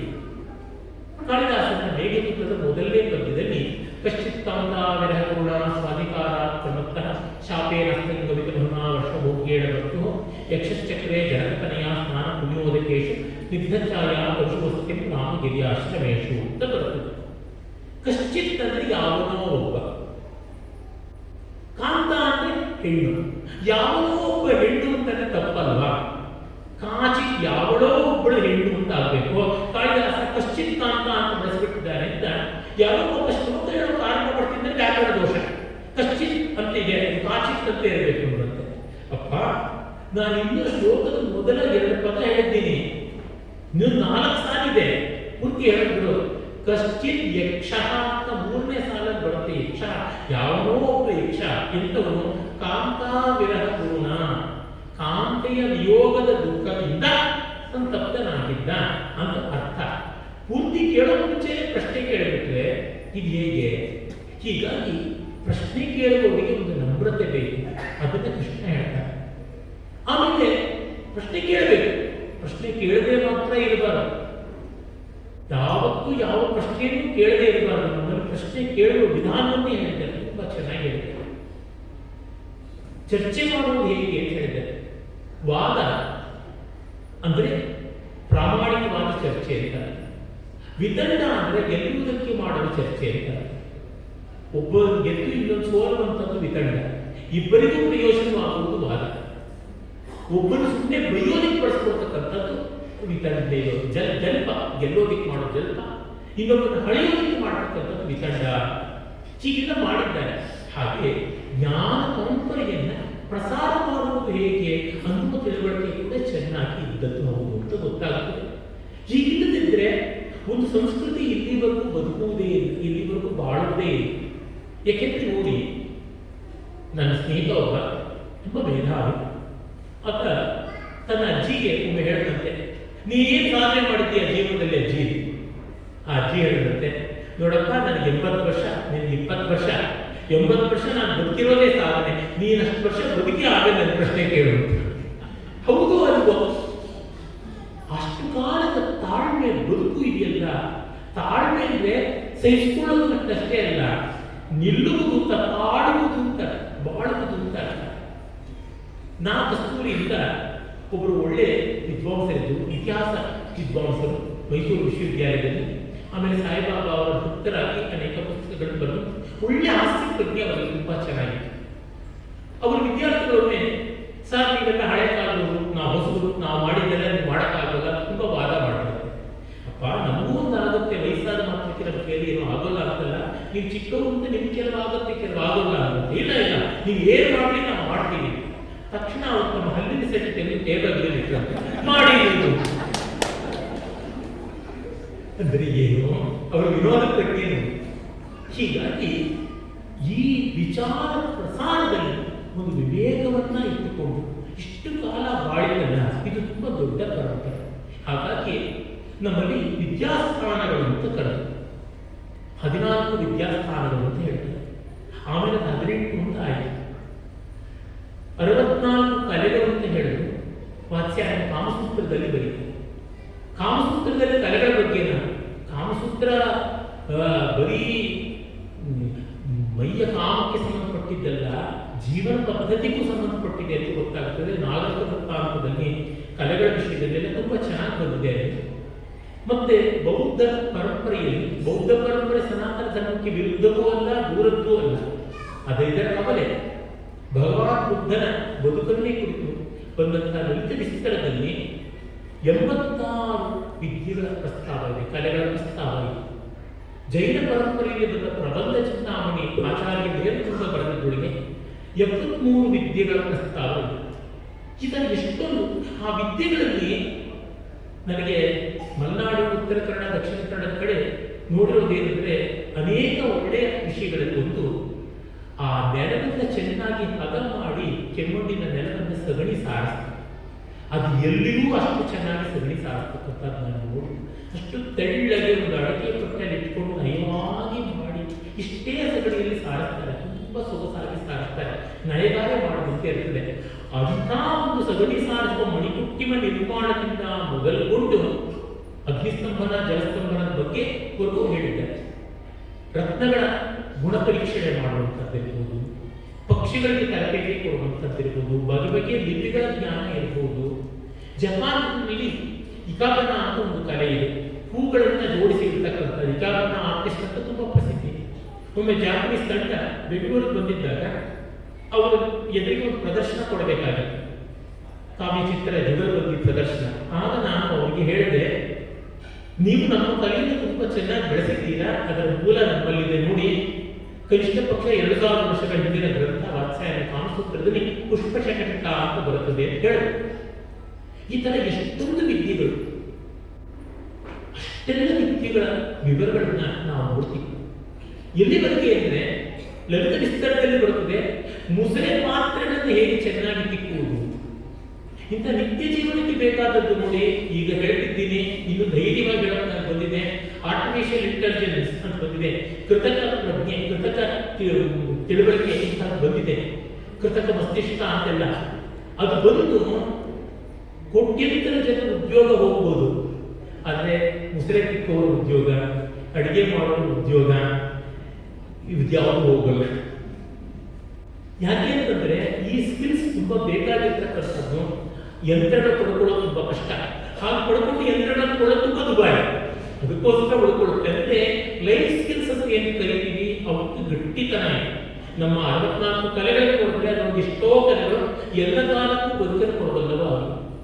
ಹಾಗಾದ್ರೆ ತುಂಬಾ ಅಮೂರ್ತವಾದಂಥ ಬೌದ್ಧ ರಸಾಯನಶಾಸ್ತ್ರ ವಿದ್ಯೆಗಳನ್ನು ಹೇಳಿದೆ. ಬೌದ್ಧ ರಸಾಯನಶಾಸ್ತ್ರಗಳು, ಜೀವಶಾಸ್ತ್ರ ಇತ್ಯಾದಿಗಳೆಲ್ಲ ಆಯುರ್ವೇದಾಂಗವಾಗಿ ಬಂದಿದೆ. ಹೀಗೆ ಬೇಕಾದಷ್ಟು ವಿದ್ಯೆಗಳನ್ನು ಕೊಟ್ಟು ಹೇಳಿದ್ದಾರೆ. ಒಟ್ಟಿನಲ್ಲಿ ನಾನು ಸಮಾರೋಪ ಮಾಡುವಾಗ ಸಾರಾಂಶ ಹೇಳುವುದಿದ್ರೆ, ಭಾರತೀಯ ಜ್ಞಾನ ಪರಂಪರೆ ದೊಡ್ಡದು, ಮತ್ತೆ ಅದು ಸಂಕುಚಿತವಾಗಿದೆ. ಮುಂದಿನದನ್ನು ಮಿಕ್ಕವರಿಂದ ಕಲಿಯಿರಿ ಅಂತ ನಮ್ಮ ವರಾಹಮಿರ ಬೃಹತ್ ಸಂಹಿತೆ, ಬೃಹತ್ ಜಾತಕ ಮೊದಲಾದ ಅನೇಕ ಗ್ರಂಥಗಳನ್ನು ಬರೆದ ಮಹಾವಿಜ್ಞಾನಿ ಪಂಡಿತ, ಮೊದಲ ವಿಶ್ವಕೋಶವನ್ನು ಜಗತ್ತಿಗೆ ಕೊಟ್ಟವನು ಬೃಹತ್ ಸಂಹಿತಾ ರೂಪದಿಂದ. ಆತ ಹೇಳ್ತಾನೆ, ರೋಮನ್ನರು ಈ ಖಗೋಳಶಾಸ್ತ್ರ ವಿಷಯದಲ್ಲಿ ವಿಶೇಷತಃ ಯಾವುದನ್ನು ನಾವು ಅಸ್ಟ್ರಾನಮಿ ಅಲ್ಲ ಅಸ್ಟ್ರಾಲಜಿ ಅಂತ ಕರಿತೀವಿ, ಜ್ಯೋತಿಷ ಅಂತ ಕರಿತೀವಿ, ಅಂದ್ರೆ ಹೋರಾಶಾಸ್ತ್ರ ಅಂತ ಯಾವುದನ್ನು ಕರಿತೀವಿ, ಫಲಜ್ಯೋತಿಷ, ಅದರೊಳಗೆ ಅವರು ಋಷಿ ಸಮಾನರಾಗಿದ್ದಾರೆ, ತುಂಬ ತಿಳುವಳಿಕೆ ಹೊಂದಿದ್ದಾರೆ ಅಂತ. ಯಾರಲ್ಲಿ ಯಾವ ಗೌರವ ಇದೆ ಅವರಿಗೆ ಗೌರವ ಕೊಡಬೇಕು, ಯಾರಲ್ಲಿ ಯಾವ ತಿಳುವಳಿಕೆ ಇದೆ ಅವರನ್ನ ಗೌರವಿಸಿ ಆ ಮೂಲಕ ಕಲಿಯಬೇಕು. ಅಂತಹ ಪರಂಪರೆ ಎನ್ನುವುದು ನಿಮಗೆಲ್ಲ ಗೊತ್ತು. ಸಾವಿತ್ರಿ ಸತ್ಯವಾನ ಕಥೆ. ಸಾವಿತ್ರಿಯ ತಂದೆ ಅಶ್ವಪತಿ ಕೇಕಯ್ಯ. ಆ ಮಹಾರಾಜ ನಂತರಕ್ಕೆ ಒಮ್ಮೆ 6 ಜನ ಋಷಿಗಳು ಹೋಗ್ತಾರೆ. ಯಾವುದೋ ಕೆಲವು ಶಾಸ್ತ್ರ ಸೂಕ್ಷ್ಮಗಳು ತಿಳಿಯಬೇಕಾಗಿರ್ತದೆ. ಅವರು 6 ಜನ ಹೋದಾಗ ತುಂಬಾ ಗೌರವದಿಂದ ಮಹಾ ಋಷಿಗಳಂತ ವಸಿಷ್ಠ ಮೊದಲಾದವರೆಲ್ಲ ಬಂದಿದ್ದಾರೆ ಅಂತ ಕೈ ಮುಗಿತಾನೆ ಮಹಾರಾಜ. ನಾನು ನಿಮ್ಮ ಹತ್ರ ಸಂದೇಹ ಕಳ್ಕೊಂಡು ಬಂದಿದ್ದೀವಪ್ಪ ಅಂತ. ಸರಿ, ನಾಳೆ ಬೆಳಗ್ಗೆ ಬನ್ನಿ, ಇವತ್ತು ರಾಜಕಾರ್ಯದಲ್ಲಿದ್ದೀನಿ. ಬೆಳಗ್ಗೆ ಬರ್ತಾರೆ ಋಷಿಗಳು. ಹೇಗೆ ಬರ್ತಾರೆ ಅಂದ್ರೆ, ವಿದ್ಯಾರ್ಥಿ ಹಾಗೂ ಉಪನಯನ ಮಾಡಿಕೊಳ್ಳಬೇಕಾದ ಒಟ್ಟು ಸಮಿತಿಯನ್ನು ಇಟ್ಟುಕೊಂಡು ಕೈ ಜೋಡಿಸಿಕೊಂಡು ಬರ್ತಾರೆ. ಶ್ರೋತ್ರಿಯಂ ಬ್ರಹ್ಮನಿಷ್ಠಂ ಸ್ಮಿತ್ಪಾಣಿ ಸೀತಾ ಅಂತೆಲ್ಲ ಉಂಟು ಶಾಸ್ತ್ರ. ಶ್ರೋತ್ರಿಯನಾದ ಗುರುವಿನ ಬಳಿಗೆ ವಿನೀತನಾಗಿ ವಿದ್ಯಾರ್ಥಿಯಾದವನು ಹೋಗಬೇಕು. ನಾನು ಒಣಕಾಷ್ಟ ಒಣಗಿನ ಕಟ್ಟಿಗೆ, ನೀವು ಜ್ಞಾನ ಜ್ಯೋತಿ ನನ್ನನ್ನು ನಿಮ್ಮಂತೆ ಮಾಡಿ ಅಂತ ಕೇಳ್ಕೊಂಡು, ಅಷ್ಟು ನಮ್ಮರಾಗಿ ವಯಸ್ಸಿನಿಂದ ವಿದ್ಯೆಯಿಂದ ಹಿರಿಯರು ಸ್ವಲ್ಪ ತಿಳಿದಿದ್ದನ್ನ ತಿಳ್ಕೊಂಡು ಬರ್ತಾರೆ. ಯಾಕೆ ಬಂದ್ರಿ ಅಂತ. ನೀವು ನಮಗೆ ಉಪನಯನ ಮಾಡಿಬಿಡಿ, ನಾವು ನಿಮ್ಮ ವಿದ್ಯಾರ್ಥಿಗಳು. ಛೇಚೆ ಎಲ್ಲಾದರೂ ಮುಟ್ಟೇನೆ, ದೊಡ್ಡವರು, ಅವೇನು ಬೇಕಿಲ್ಲ, ನಿಮ್ಗೆ ಹಾಗೆ ಹೇಳ್ತೀನಿ ಅಂತ ಈ ಬಗೆಯ ಪರಂಪರೆ ನಮ್ಮದು. ಕಲಿಕೆ ಅಂತಂದ್ರೆ ಆತ ಇಷ್ಟು ದೊಡ್ಡದಾದದ್ದು. ಅಷ್ಟೇಕೆ ನನ್ನ ವಿದ್ಯಾಗುರುಗಳು ಅವರು PhD ಮಾಡುವಾಗ ನನ್ನ ಹತ್ರ ಬರೋರು, ಗಣೇಶ ಈ ಶಾಸ್ತ್ರದ ಭಾಗ ಪಾಠ ಹೇಳ್ಬಿಡಪ್ಪ ಅಂತ. ಸರ್, ನೀವು ನನ್ನ ಗುರುಗಳು, ನಾನು ಪಾಠ ಹೇಳೋದಲ್ಲ, ಒಟ್ಟಿಗೆ ಕೂತ್ಕೊಂಡು ಪುಸ್ತಕ ಓದೋಣ ಅಂತ. ಅಯ್ಯೋ ಕಂಡಿದ್ದಿಲ್ಲ, ಅದೆಲ್ಲ ಕೂಟಾಟಿಕೆ ಮಾತು, ನೀನು ತಿಳಿದಿದೆ ವಿಷಯ, ನೀನು ಪಾಠ ಹೇಳಬೇಕಂತಿದ್ದೆ. ಅವರು ಗುರುಗಳು. ಅವರು ಗುರು ಹೇಗಿರಬೇಕು ಅಂತ ತೋರಿಸ್ಕೊಟ್ಟ ಗುರುಗಳು, ಬರೀ ಪಾಠ ಹೇಳಿಕೊಟ್ಟ ಗುರುಗಳಲ್ಲ. ಹೀಗೆ ನಮ್ಮ ಭಾರತೀಯ ಜ್ಞಾನ ಪರಂಪರೆ ಎಲ್ಲಿದ್ದರೂ ತೆಗೆದುಕೊಳ್ಳಬೇಕು. ಅಪ್ರತಿಷಿದ್ಧಂ ಅನುಮತಂ ಅನುಕ್ತಂ ಅನ್ಯತೋ ಗ್ರಾಹ್ಯಂ. ನಾವು ಯಾವುದನ್ನು ಬೇಡ ಅಂತಿಲ್ವೋ ಅದೆಲ್ಲ ಒಪ್ಪಿಕೊಳ್ಳಿ, ಮತ್ತೆ ಯಾವುದನ್ನು ನಾವು ಹೇಳಿಲ್ವೋ ಅದು ಬೇರೆ ಕಡೆಯಿಂದ ತೆಗೆದುಕೊಳ್ಳಿ. ಆ ನೋಯಂತು ವಿಶ್ವತಃ ಋಗ್ವೇದದ ಮಾತು. ಹೀಗೆ ಭಾರತೀಯ ಜ್ಞಾನ ಪರಂಪರೆ ಸಂಕುಚಿತ ಬುದ್ಧಿ ಇಲ್ಲದೆ ವಿಶಾಲವಾಗಿ ಬೆಳೆಯುವ ಅವಕಾಶವನ್ನು ಕೊಟ್ಟು, ಸಿದ್ಧರ ಲೋಕ ಮತ್ತೆ ಮತ್ತೆ ಬರುತ್ತೆ ಮಾತು. ಲೋಕವನ್ನು ನೋಡಿ ಕಲಿತುಕೊಳ್ಳಿ. ಭರತನಾಟ್ಯ ಶಾಸ್ತ್ರದಲ್ಲಿ ಹೇಳ್ತಾನೆ, ಇಷ್ಟು ಕೆಲವು ಹೇಳಿದ್ದೀನಿ, ನಿಮ್ಮ ಮಿತಿಯಲ್ಲಿ ನೀವೇ ಬೆಳೆಸಿಕೊಳ್ಳಿ, ನೀವೇ ಮುಗಿಸಿಕೊಳ್ಳಿ, ನೀವೇ ಮಾಡಿ ಅಂತ. ಈ ರೀತಿಯಾಗಿ ಹೀಗೆ ಇರುವಂಥದ್ದನ್ನ ಅದಕ್ಕೆ ವಾಸುದಾರವಾಗಬೇಕು. ಹೆಮ್ಮೆ ಪಡೋಣ, ಅದರ ಹೆಮ್ಮೆಯಲ್ಲಿಯೇ ಕರಗದೆ ಅದರ ಅನುಸಂಧಾನ ಮಾಡೋಣ ಅಂತ ಹೇಳಿ ಸಂವಾದಕ್ಕಾಗಿ ಇನ್ನೊಂದು 15-20 ನಿಮಿಷ ನೋಡೋಣ. ನಮಸ್ಕಾರ.